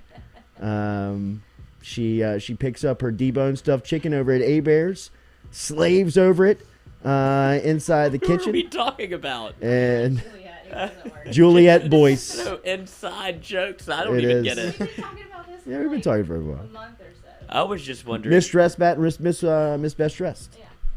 Oh, well, congratulations to you. That's where A-Bears can get you, dude. She's cool. She's cool. Yeah, she is. She's down with the cause. Tack Minor, who is former LSU point guard, drove John Brady absolutely mad.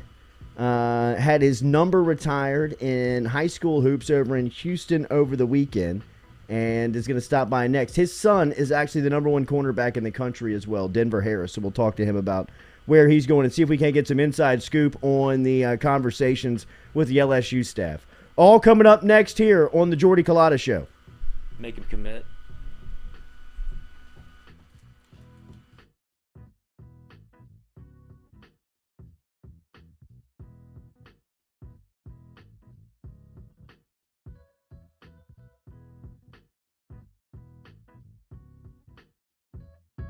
Papa Earl's, the fine spice, originating right down here in South Louisiana by our guy Mark Pop Norman. Developed it back in 2018 and won Amazon's Newcomer of the Year in 2019. They pride themselves in having 30% less salt and sodium than the leading brands at the same price point. You can find them locally. Look for Papa Earl's at Rouse's, Calandro's, Mathern's, High Neighbor, and more. A-Bears Specialty Meats, home to the finest boudin in South Louisiana. 2 spots right here in Baton Rouge and out in Prairieville. Stop in and see them in the Dutchtown Shopping Center on Highway 73 or right here in Baton Rouge on Jefferson Highway. Online, abearsmarkets.com, and they're all over social media. You can find them on Facebook. You can find them on Instagram. A-Bears combines perfect seasoning with that authentic Cajun flavor. Find out for yourself. Baton Rouge on Jefferson Highway and in Prairieville on Highway 73. abearsmarkets.com.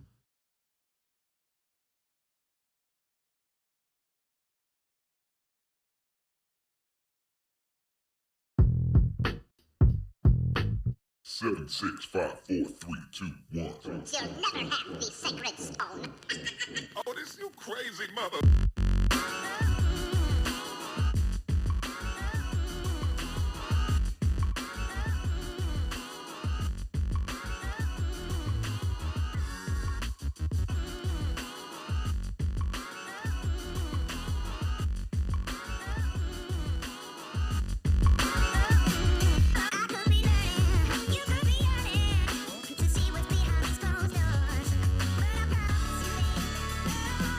Welcome back here to the Jordy Culotta Show. An incredible picture surfaced last night on social media. Taurine Tack Minor and his former college basketball coach, John Brady, standing side by side next to the retired number 22 at Booker T. Washington High School over in Houston.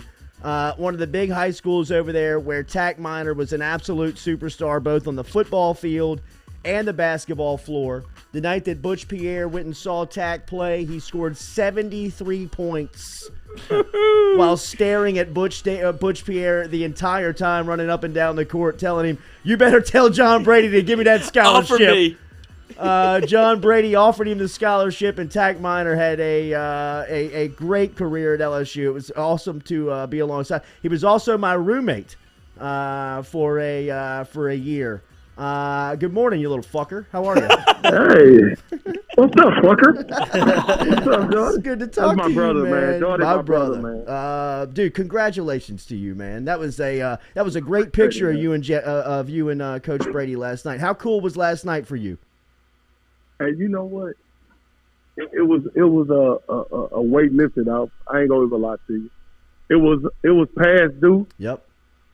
Because I mean, I averaged 40 my junior year, 42 my senior year. Jesus. Nobody ain't never done that in the country to this day. They never done it. So it was past due, but you know, like I say, I've been talking to Brady.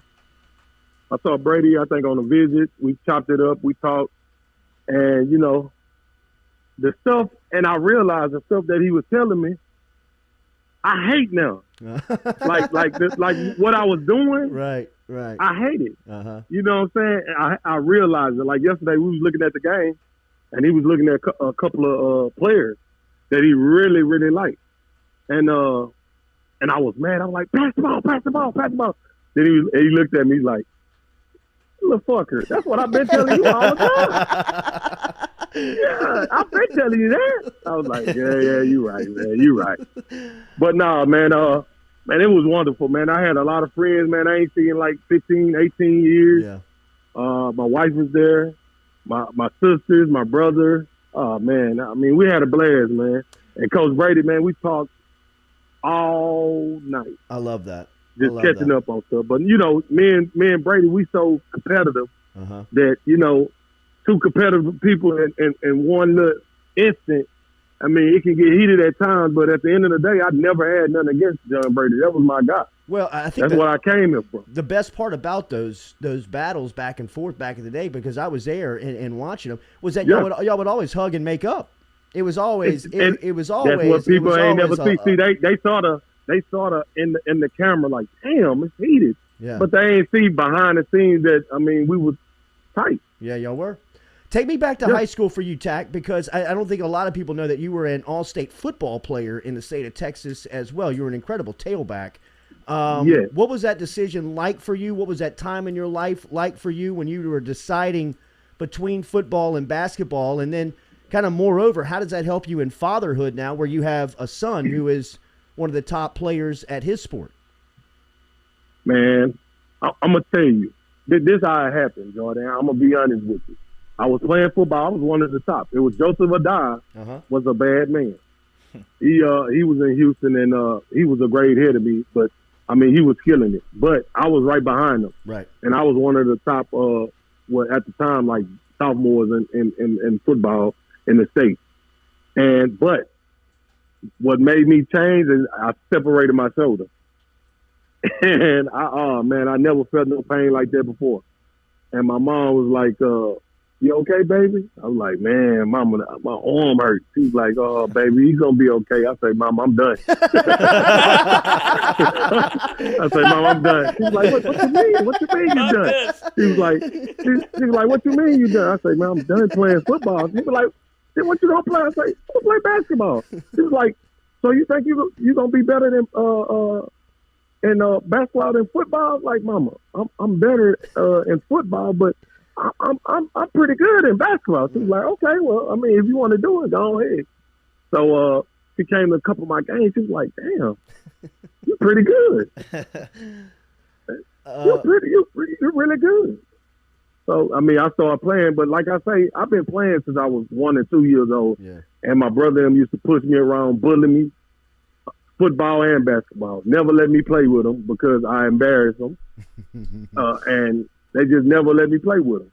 To a point that one time we had like a game against the neighborhood down the street, and we needed one more player. I had my Warm Moon uniform on, and I told my brother, "Come on, I'm ready." He was like, "Man, hell no." His friend said, "No, let him in." And I scored like 2 touchdowns. I was like running past everybody. Taurine Tack Minor, the man who had his jersey retired last night at Booker T. Washington High School over at Houston, former LSU basketball point guard. Got to be cool to watch this LSU basketball team play right now. It seems like the excitement is back around the program, probably since the first time since y'all been there consistently. Most definitely. I will be down there that Kentucky game. Okay, January 4th. I will be down there. My godson, Savi Willis. That's my godson. I trained him. Nice. So I'll be down there for that. But I'm catching games. Like I told Coach Brady, I got the schedule, so I'm gonna be coming down there often. And like I say, my son loves LSU. Okay, you know, a lot of people want to hear about that. You know, a lot of people want to know about that, bro. Your son, hey man, look, your look, son. Real quick, hold up. Your son is 5-star cornerback Denver Harris out of the Houston area, who's the #1 cornerback in the country. Alabama, Georgia, Texas A&M, Texas. Everybody who is anybody wants Denver Harris, and you and I have talked about this. He's in love with LSU. He loves the university. He loves LSU. The university. He love LSU. That's one thing, and this the thing. I don't get into it like, hey man, I want you to go because I went. It ain't that. He fell in love with it because he went there, and he saw what he fell in love with. You know, the food, the atmosphere. I mean, he loved it, and a lot of people know him down here. Yeah, that's the crazy. When do you expect him to make his announcement? He's gonna make it. It's supposed to be the first day of signing. So December 15th. Yeah. So, what has the conversations been like with LSU now since they have a coach with Brian Kelly? Have they reached out to him? Where is that communication at right now with him? Corey Raymond been reaching out and staying in touch. You know, he cool people, man. I like Coach Raymond. You know, the development there. I mean, you can't. It's DBU. It's self-explanatory. Yeah. So, no, we've been keeping in touch with him. We're trying to set up a in-home visit on Sunday. I'm just waiting on the confirmation, but he got playoffs, so he's gonna play this weekend against Travis. I think Lake Travis. And they got like the number one wide receiver in their class. Oh wow! That's going to Ohio State. Oh wow! So that's going to be that's going to be a game. Oh, that's going to be a game. Okay, that's going to be a game. What has this process been like for you? Somebody you've seen, John Calipari was in your living room 20 years ago. Yeah. What is it like to have Nick Saban and Steve Sarkisian and Jimbo Fisher and Kirby Smart and now Brian Kelly and all these guys getting after y'all and trying to get in front of y'all's face? What is that like from your point of view now as a dad? Man, it's crazy. Like Jimbo came last Saturday and he saw all the LSU stuff and he ain't know because my cousin is the academic advisor at Texas A&M. Okay, that's my mom nephew, and he didn't know that. I told him don't tell him nothing, just But he found out because he saw some pictures in the house. But when Jimbo came, he's like, "Damn, well, all this LSU stuff." I got my curb painted. I got a big ass flag in the So you don't have to walk. You don't have to walk through the door. So he walked through the door to the left. He saw a number of LSU stuff, my jersey and different stuff. He's like, "God, who lives here?" So I say, "Welcome to my house." He's like, "Tack Minor?" I'm like, "Yeah, it's me. Come on in." He's like, "Oh shit!" It looked like it's. He already know. Yeah, go Tigers. Yeah. That's so good. Yeah, it's go Tigers, man. So how has his senior year gone? It's going pretty good. Yeah. He had little bruises, but other than that, he healthy. Pulled his ham a little bit, but other than that, he healthy. He showed me some toughness that I ain't seen before. Like when he was hurt, his IQ to the ball, man, is ridiculous. Like, but I see what they see. I'm around them every day, but I'm critiquing in a different way as a parent. Yeah. But I'm not looking as a coach and And I did it one day, and I'm like, damn.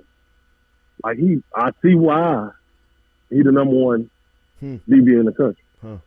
That's for sure. Yeah, it's a big week for him, right? I mean, he's locked in. It's a big week. Yeah. Yeah, he locked in. He cocked and ready. He cocked and ready. The guy been on Twitter talking. Oh. So you got to hook him up. Shit. Yeah. You already What's know. his Come name? on, I number really one wide pulled this receiver. up. No, come on, man. You already know this. I love like it. this. Proud of you, bro. Congratulations Man, on I last appreciate night, it. man. I appreciate that, Jordan. Call me next time you get to Baton Rouge. We'll catch up. Love you, bro. See you. I got you. Love you too, man. All right, man. All right. There is Tack Minor checking in this morning from Houston as last night he had his number retired. You and him didn't have much fun in college, huh? Yeah, y'all don't get along at all. Talk about a troublemaker. Oh my god! Some you fucker. He seems funny. He seems funny as shit, man. He is, dude. He was great. He was great for finding trouble too. I bet. That was Tack Minor checking in this morning as he is his son, Denver Harris. I'm telling, if it was up to Tack. And really, I mean, like, and Tack is like pushing. I love him, that he loves and LSU Tack is so like much. pushing him. You know Absolutely, what I mean? Like, he's pushing without pushing. But like when they get down here, when they go on the visits, like Tack's taking him to all the spots. You know, what I mean, Tack knows all the places, taking him to see all the people. So I mean, he kind of feels like he has that inside connection already. Yeah, does Denver. And Denver, I mean, like he looks at LSU like DBU. You know what I mean? Like he sees Patrick Peterson and Tyrann Mathieu and Morris. He sees them all. He sees all of them. And you know, to an up-and-coming defensive back, it's got to be a cool sight. Well, no, but isn't that if you're already if your back is toast, dude, this bad? Wow. Oh no! Wow. What's the move? Oh no! Oh no! You have to get back get trouble rolled is out. the worst. All right. Oh gosh, that is brutal. Never seen her like that. Me either. She Me must either. be in It's pain. tough. The abrupt. I just gotta go. Yeah, I just gotta do this. What am I doing here? Oof, golly. But if you're Denver Harris and you get to, isn't there something to like? I mean, I think Mikey could even probably speak to this, seeing the innards of like LSU and what it really is about having that kind of LSU perspective where you're already part of the legacy, essentially. Like, doesn't that help you kind of mold your mindset toward wanting to go to LSU? Like, he's a fan. You get to, yeah, it's a fan, but you also get to see like what goes into being like when you're getting recruited. Coaches can talk to you and tell you about how it's going to be if you come here and you play well and you're a starter, and how like they can explain to you, but you've never seen it, right? He sees it. You know, he sees it from the. He's like, hey, you know what? I see what it would be like when I would get here and excel and be an All-American and say, you know what? Okay, wow, this is pretty sick. Like this is, right. I get to walk around. People know Royalty. me. Like I'm not even here yet, and people already know my name. Like they want me here. Like I go out here and I just be who I am. I see what it's gonna be like, and like that's a pretty cool thing to come into LSU knowing like you can, if you don't really know, if you don't really see it, and you're getting told all this stuff, you're not sure. Like, yeah, I hear they're telling me, but people can blow smoke up my ass all they want. To actually see it and to have a dad and like to get that inside info, dude, like, hey, this is I know what it's really gonna be. is. Yeah. And Tack knows that, right? Yes. You know what I mean? Like trying to convince him. Tack had the, you know, I mean, he knows, for lack of a better term, he knows where all the bodies are buried. You know what I mean? He knows how to put you in touch with the people that can help you out, make you feel like home. Right. You know, make it feel like home. Make sure that he's got a home cooked meal whenever he needs one. Yeah, Culotta's in the room, dude. You're good. Absolutely. He's cooking it up. Sleep in the UDL, bro. That'd be huge, though. That would be huge. That'd be huge. But that's the bigger point, right? Like this is LSU needs him. LSU needs him. Yeah. Like because of the Eli Ricks leaving. Like this is the gap that you need to bridge when you have hopefully Cordell Flott stay, and then you have that corner. That's what LSU and DBU have always done. Is had the guy before the guy, and it feels like Denver Harris would slip into that role of, okay, Cordell Flott, you'll be cornerback number one, but we got this guy that if you want to test him, good luck, dude. Yeah. Because like that's what happened to Christian Fulton. That's what happened to Derek Stingley. Like Eli that's how Ricks. DBU is built. Yeah, Eli Ricks. Like you could come here and be a freshman, start and lead the country in interceptions. Yep. That's the pitch. Yeah, it really is, and I think he Tack sees Minor that. here. I think he sees that too. I think he not sees broken. it, and I know it's not. I mean, a lot like we point out. I mean, they're right there. You know, I mean, right they're a couple of real players away from O-line. being legitimate. O-line is very concerning. Quarterback. Very, very concerning. Extremely concerning as an offensive John Trey line. Kirkland. They could beat Kansas State with With John Trey Jontre Kirkland. Kirkland. They could. Yeah. Like, That's I crazy want to it to happen think. so bad. like I you could agree. beat teams with John Trey Kirkland at quarterback. I mean, you saw Kentucky agree. do it last year. Yeah. Yeah. Sure, Yep. absolutely. I mean, kind of this year. I With mean, he was with the almost white an guy. all SEC type player. I mean, he got drafted. What was his name? Bowman. Bowden? Bowden. Bowden. He was running No. back 2 years ago, I think it was, right? Not last No, year. he was a wide He was a receiver. wide receiver. Was it 2 years? It was 2 Yeah, years. 2 years ago 2 because he played running back / receiver for the Dolphins last Lynn year. Bowden. Yes, Lynn Bowden. Yeah, I had He got him drafted early. Good pull there, boys. Yeah. Bowden. But John Trey could do the same thing for himself. If Yeah. he gets that one opportunity, he kind of shows out. John Trey's a stud. Hey, Yeah. and his personality just seems like he would I know, thrive. it in would that. be False so starting much on fun. kickoffs. He Yeah. got an offsides on the kickoff. You see him dancing after the game? Yes. Like he so just much fun. seems like he would like thrive in This that is the situation. And perfect he role for him. deserves Yeah, a who gives shot a like shit? that, man. Yeah. I mean, like somebody coming out of Lutcher who was so highly regarded and such a great athlete. He was kind of like that Jacoby Steven. You know, like offense, I don't know how to use defense. him. He's so good. Right. Like you got to He's put him on the He's a field, guy- but Yeah. where do you do it? He's a guy that doesn't get much. Like he doesn't play. He hasn't like done what everybody thought. He's a guy that you look up. And he's like, damn, this guy's in the NFL. yeah, gonna be in the league. exactly. You know what I mean? Yeah, James Like, Wright. Yeah, Russell Gage. James Russell Wright. Gage. Russell Gage. Yeah. Kendrick Boone. And Russell Gage was a high school quarterback. Right. You know what I mean? John And he's Trey slinging Kirkland's it a high around school now, quarterback. dude. You know what I mean? Like I love having like Joseph Adai, Tack Minor just brought him up. He was a high school quarterback. Yeah. You know what I mean? Like having high school for me. quarterbacks on. I could so see that. I could is so bullshit. see that, dude. Like No, getting lit no, up, I'm getting done. hit one Mom, time, and I'm done. Yeah.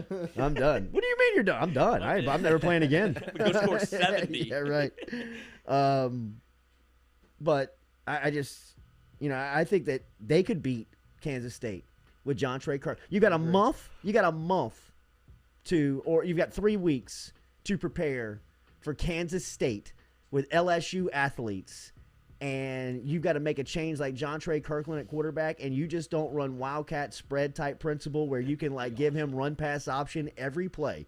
Like, hey man, you got a 2-man read.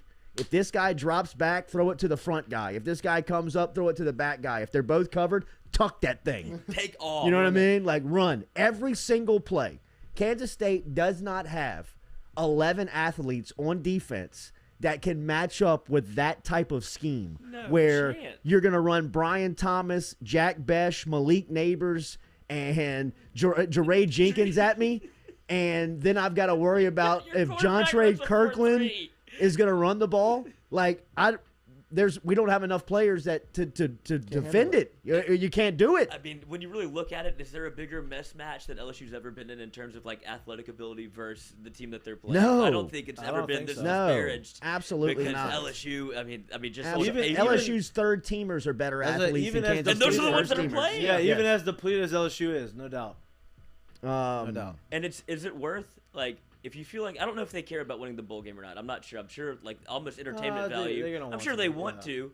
But is it to the point where you would burn a red shirt on Garrett Nussmeier, or do you actually No, like? Is well, it feasible? this to me now it truly is up to Nussmeier.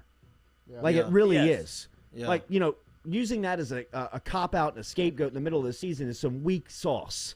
Right. You know what I mean? Like it's up to his daddy. Like no. But I'm It's making up to you. decisions. Yeah. Right. You know what I mean? Coach. Like what's the deal? Do you want to win the game? You trying to win the game? If not, pull the kid's red shirt. Well, what's the deal?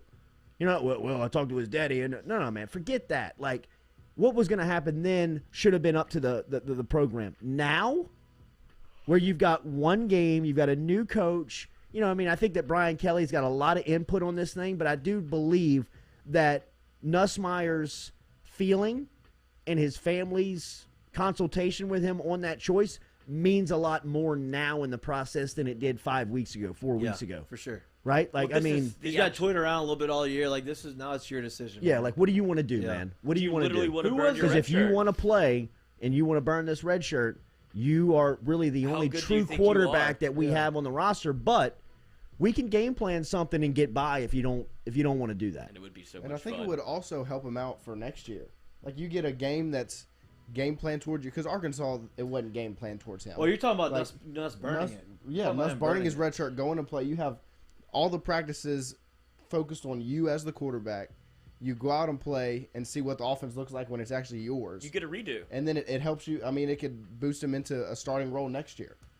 Yeah, I mean, I don't know. To me, it would be like a wasted. Like if you're gonna say this is what we're doing all year, and then you say he'd have to want. How do you look at the Walker Howard situation if you're Garrett Nussmeier?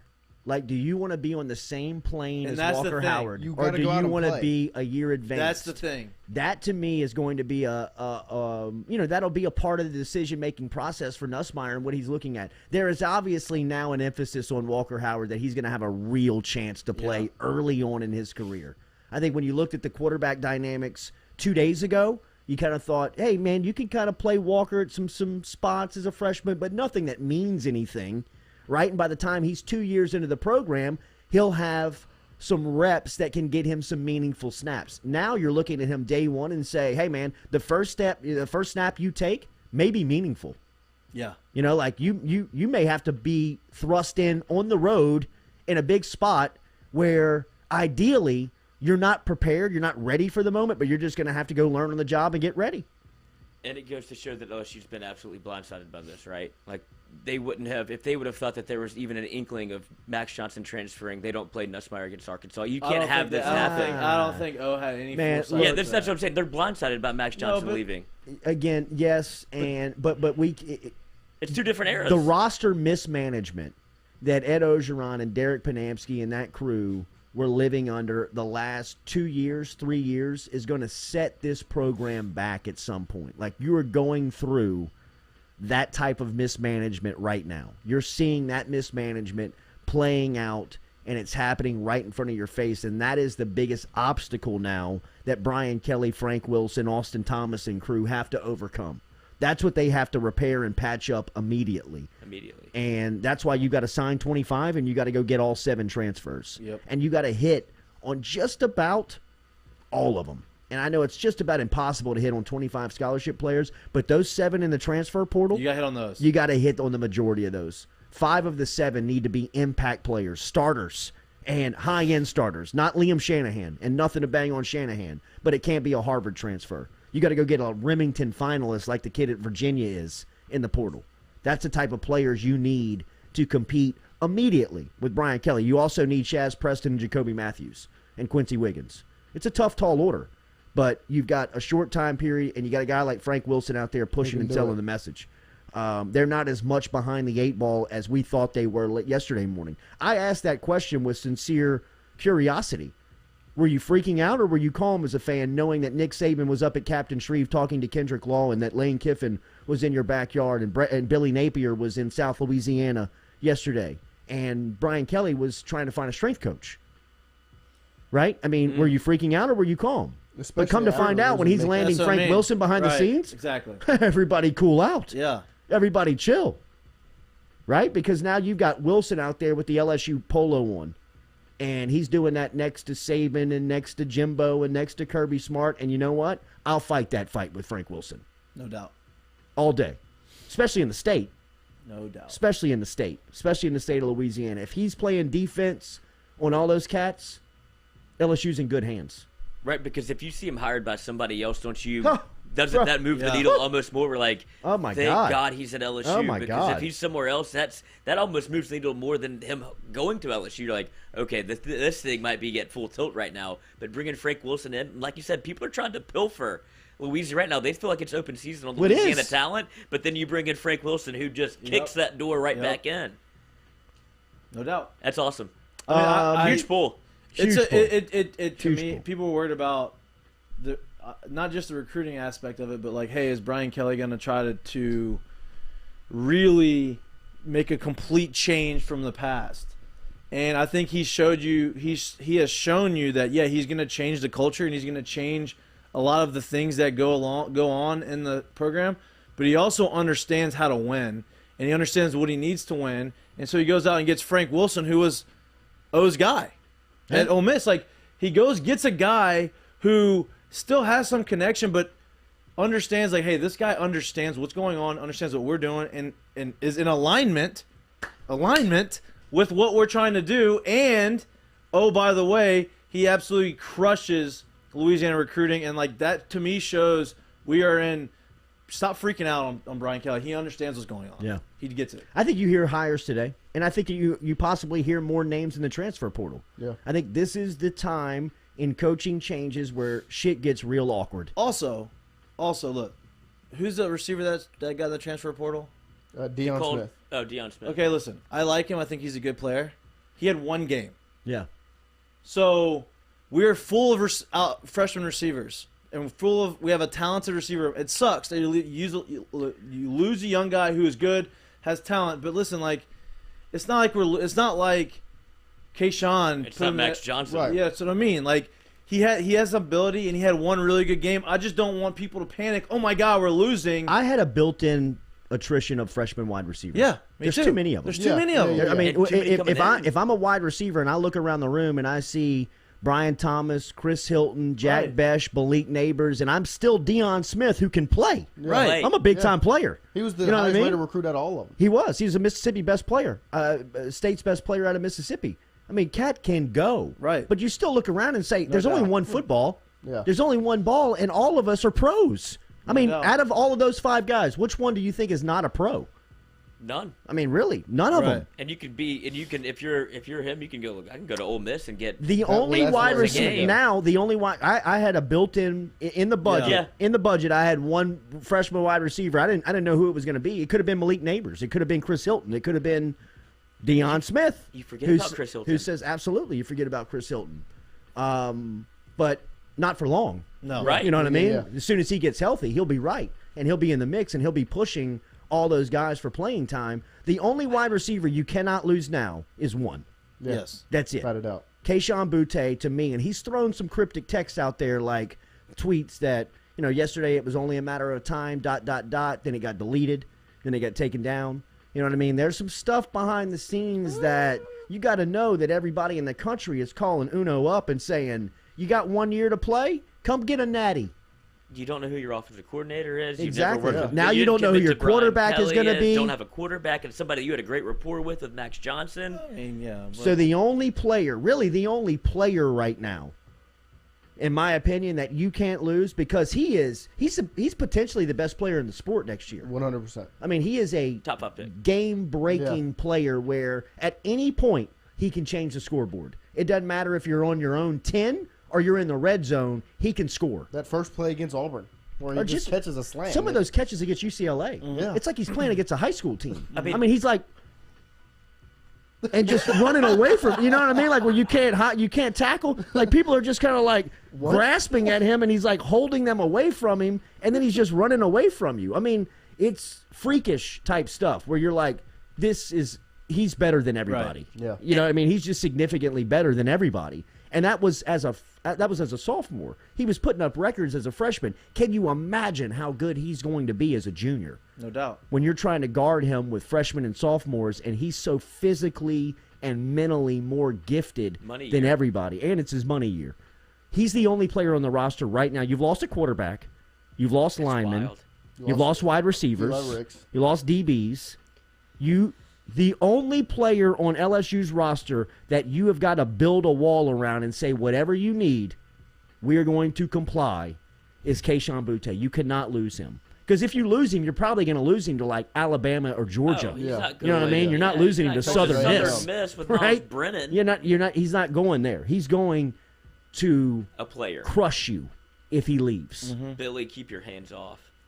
Lane Kiffin, keep your hands off. Lane Kiffin's about to get Deion Smith. Well, yeah, that's the perfect spot. That is the perfect spot for him. No doubt.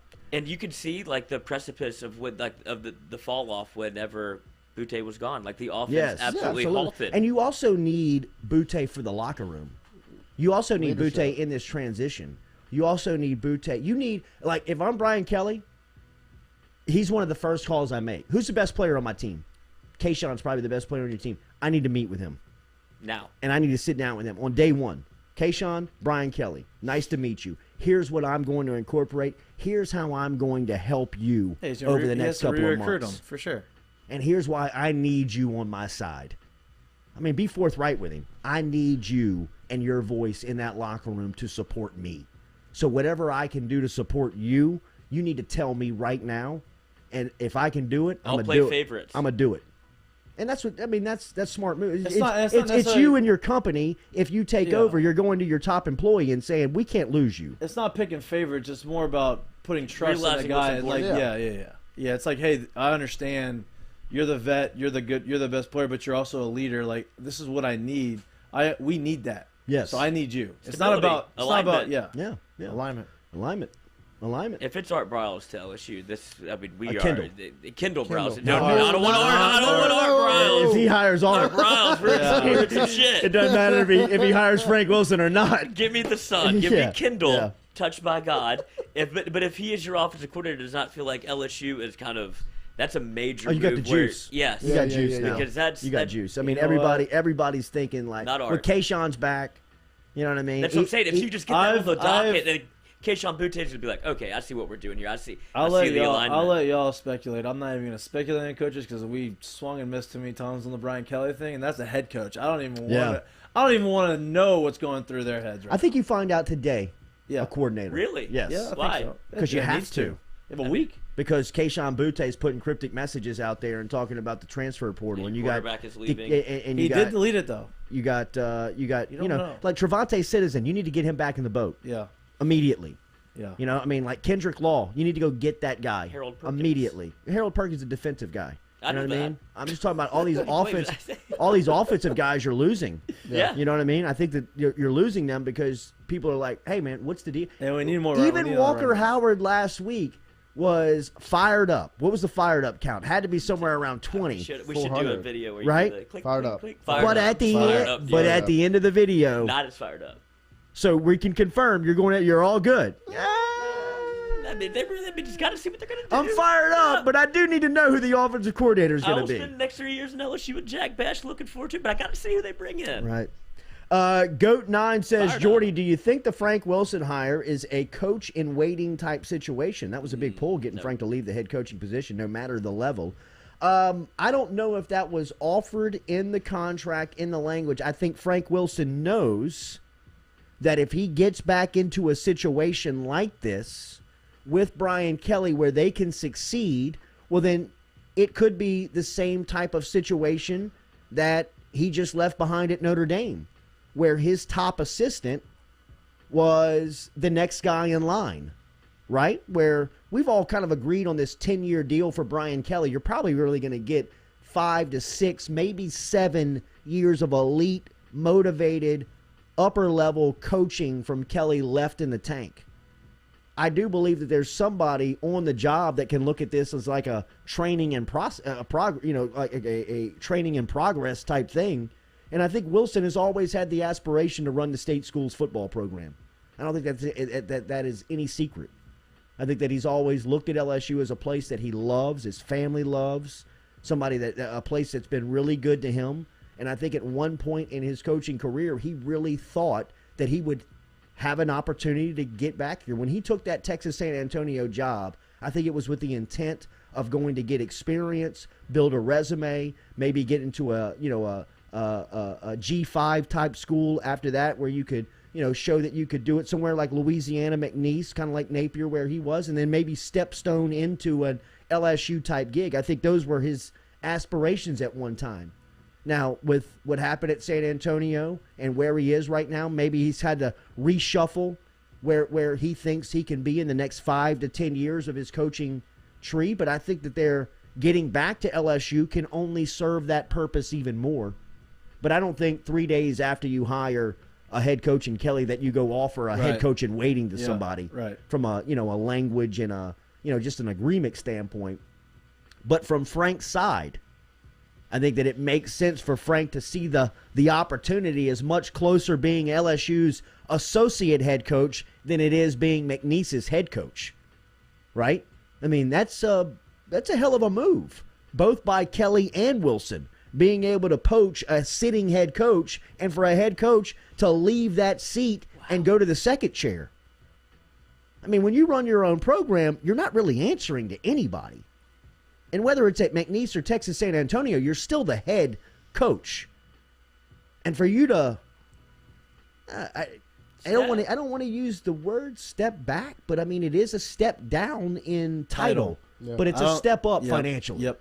Step up financially. I think a step up in his career. I think it's not a lateral. It's not a backwards move or a lateral move. It's an upward. He's the associate head coach. This is where he's supposed to be. Yeah. This is where he's supposed to be, and I think down the line he sees the possibility that the door may open more from this seat than it could as the head coaching seat at McNeese. 100%. So, and even if it's not as a head coach for LSU football, it is an absolute tenured job that he can have forever. Absolutely. And run. And then when you see the money that's going into coaching, he'll be able to get paid however he wants to get paid. Yeah. Like, you don't have to be a head coach. Go do what you're good at. He is great at recruiting the state of Louisiana. Yeah. Hit that like button, hit that share button, hit that comment for us if you don't mind. If you're watching on YouTube, if you're watching on Facebook, if you're watching on JordyCulottaShow.com, we always appreciate you starting your day with us. We are going to give you much more content. Mikey's in the lab developing his show, Mic'd Up. That should be launching right after the first of the year. We've got some gambling content that we're going to give to you once we get into the new studio over there. We're going to start going more throughout the day. Looking at that 1 to 3 slot as possibility of somewhere coming to you every day again. And we're out on the road recruiting. We're recruiting out there. We are. We are open for business and developing young and up-and-coming talent. It doesn't even have to be young. It can be if you're in the podcasting game, if you're in the game that you believe that you can educate or inform a group of people on. But all about alignment. Get in touch with us. It's all about alignment. What's the oldest person you would hire? I would put a number on it if they were interested in hiring. Okay. 80 years young. 80 years young. Yeah. To run my football program or a podcast? Okay. Both. Because in podcasting, I got no number, but I'm not hiring an 80-year-old to run my football program. Yeah, right. Just another Josh. Jordy, why can't Brian Kelly coach for another 10 years? Saban is 70 and just murdered Georgia. I'm not comparing anything in college football to Nick Saban. Nope. And 70-year-olds they're not supposed to look younger at 70 than they did at 40. I mean, his defensive coordinator pictures at the Cleveland Browns, he looks like he is 70, and right now he looks like he's 40. So something is happening with Saban's progression and as he gets older. But I'm not comparing anything into the game to Nick Saban. And look, if you can get Brian Kelly as motivated as he is today at 70 years old, then he fulfills the 10-year contract. Yep. And I'm good with it. I hope it does happen. I'm not betting. Saban is an outlier, right? Who's another 70-year-old It's unbelievable. that is efficient at that level? I mean, and looks young and still jumps around out there and still moves around and flies around. I mean, money gets you some glow up, baby. Absolutely. That's a question we have That's to the ask. rich. That's the rich. It's the money. More impressive defying of age, Tom Brady or Nick Saban? Tom Brady. Tom Brady is absolutely the alien. 70. Tom Brady's going to throw Tom Brady is 50 touchdown passes this year. Brady's 44, still still He leads the dicing league up in the touchdowns NFL. and yards. He looks better. Does he really? I'm telling y'all I think go. he might be first or second in yards, but leads in touchdowns. He leads in both. Go look at. No, I didn't get to watch the episode last night, but go watch the deal on ESPN Plus and go look at what Tom Brady looked like his first 4 years in the NFL, and then go look at him now. Oh, dude, he's Benjamin Completely Button. different. He's whipping it. He's Benjamin Button. It's unbelievable. I mean, it's their questions need to be asked. Like, how is this possible? It can't be the TB. We brought the book No, because of him. it's a bunch of combinations. I mean, he has the means to do all of that. He has the means, like he has chefs. He has the like that prolongs your life because you're doing the best of the best. Just another Josh. Mac Brown is 70. He North looks Carolina it. sucks. Yeah, you want to You know what compare? I mean, they keep getting recruits, but I mean, His head's they're no going good. backwards. Remember what Joe Paterno looked like at 70? He pooped his pants. Enough said. You know what I mean?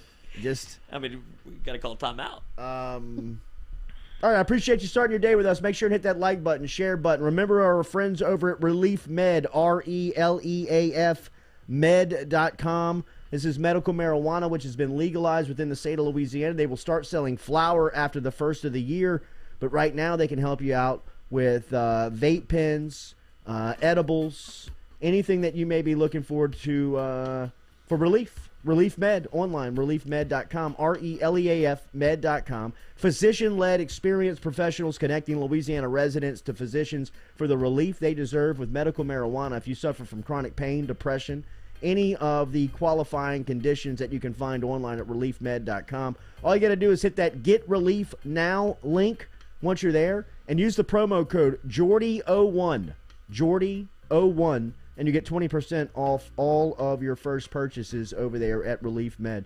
Appreciate you for watching and listening today. Make sure to hit that like button, share button, comment button. We're back with you tomorrow morning. We've got Livy Dunn in studio tomorrow. Spread the word. We'll be talking NIL. Big day We'll be for doing you, it Noah. for our friends over at Match Point. The first collegiate female NFT was built around Livy Dunn. We will talk about that experience tomorrow with her on the Jordy Culotta Show. Have a great Wednesday. That's where Katie went for her back. Relief med. Perfect.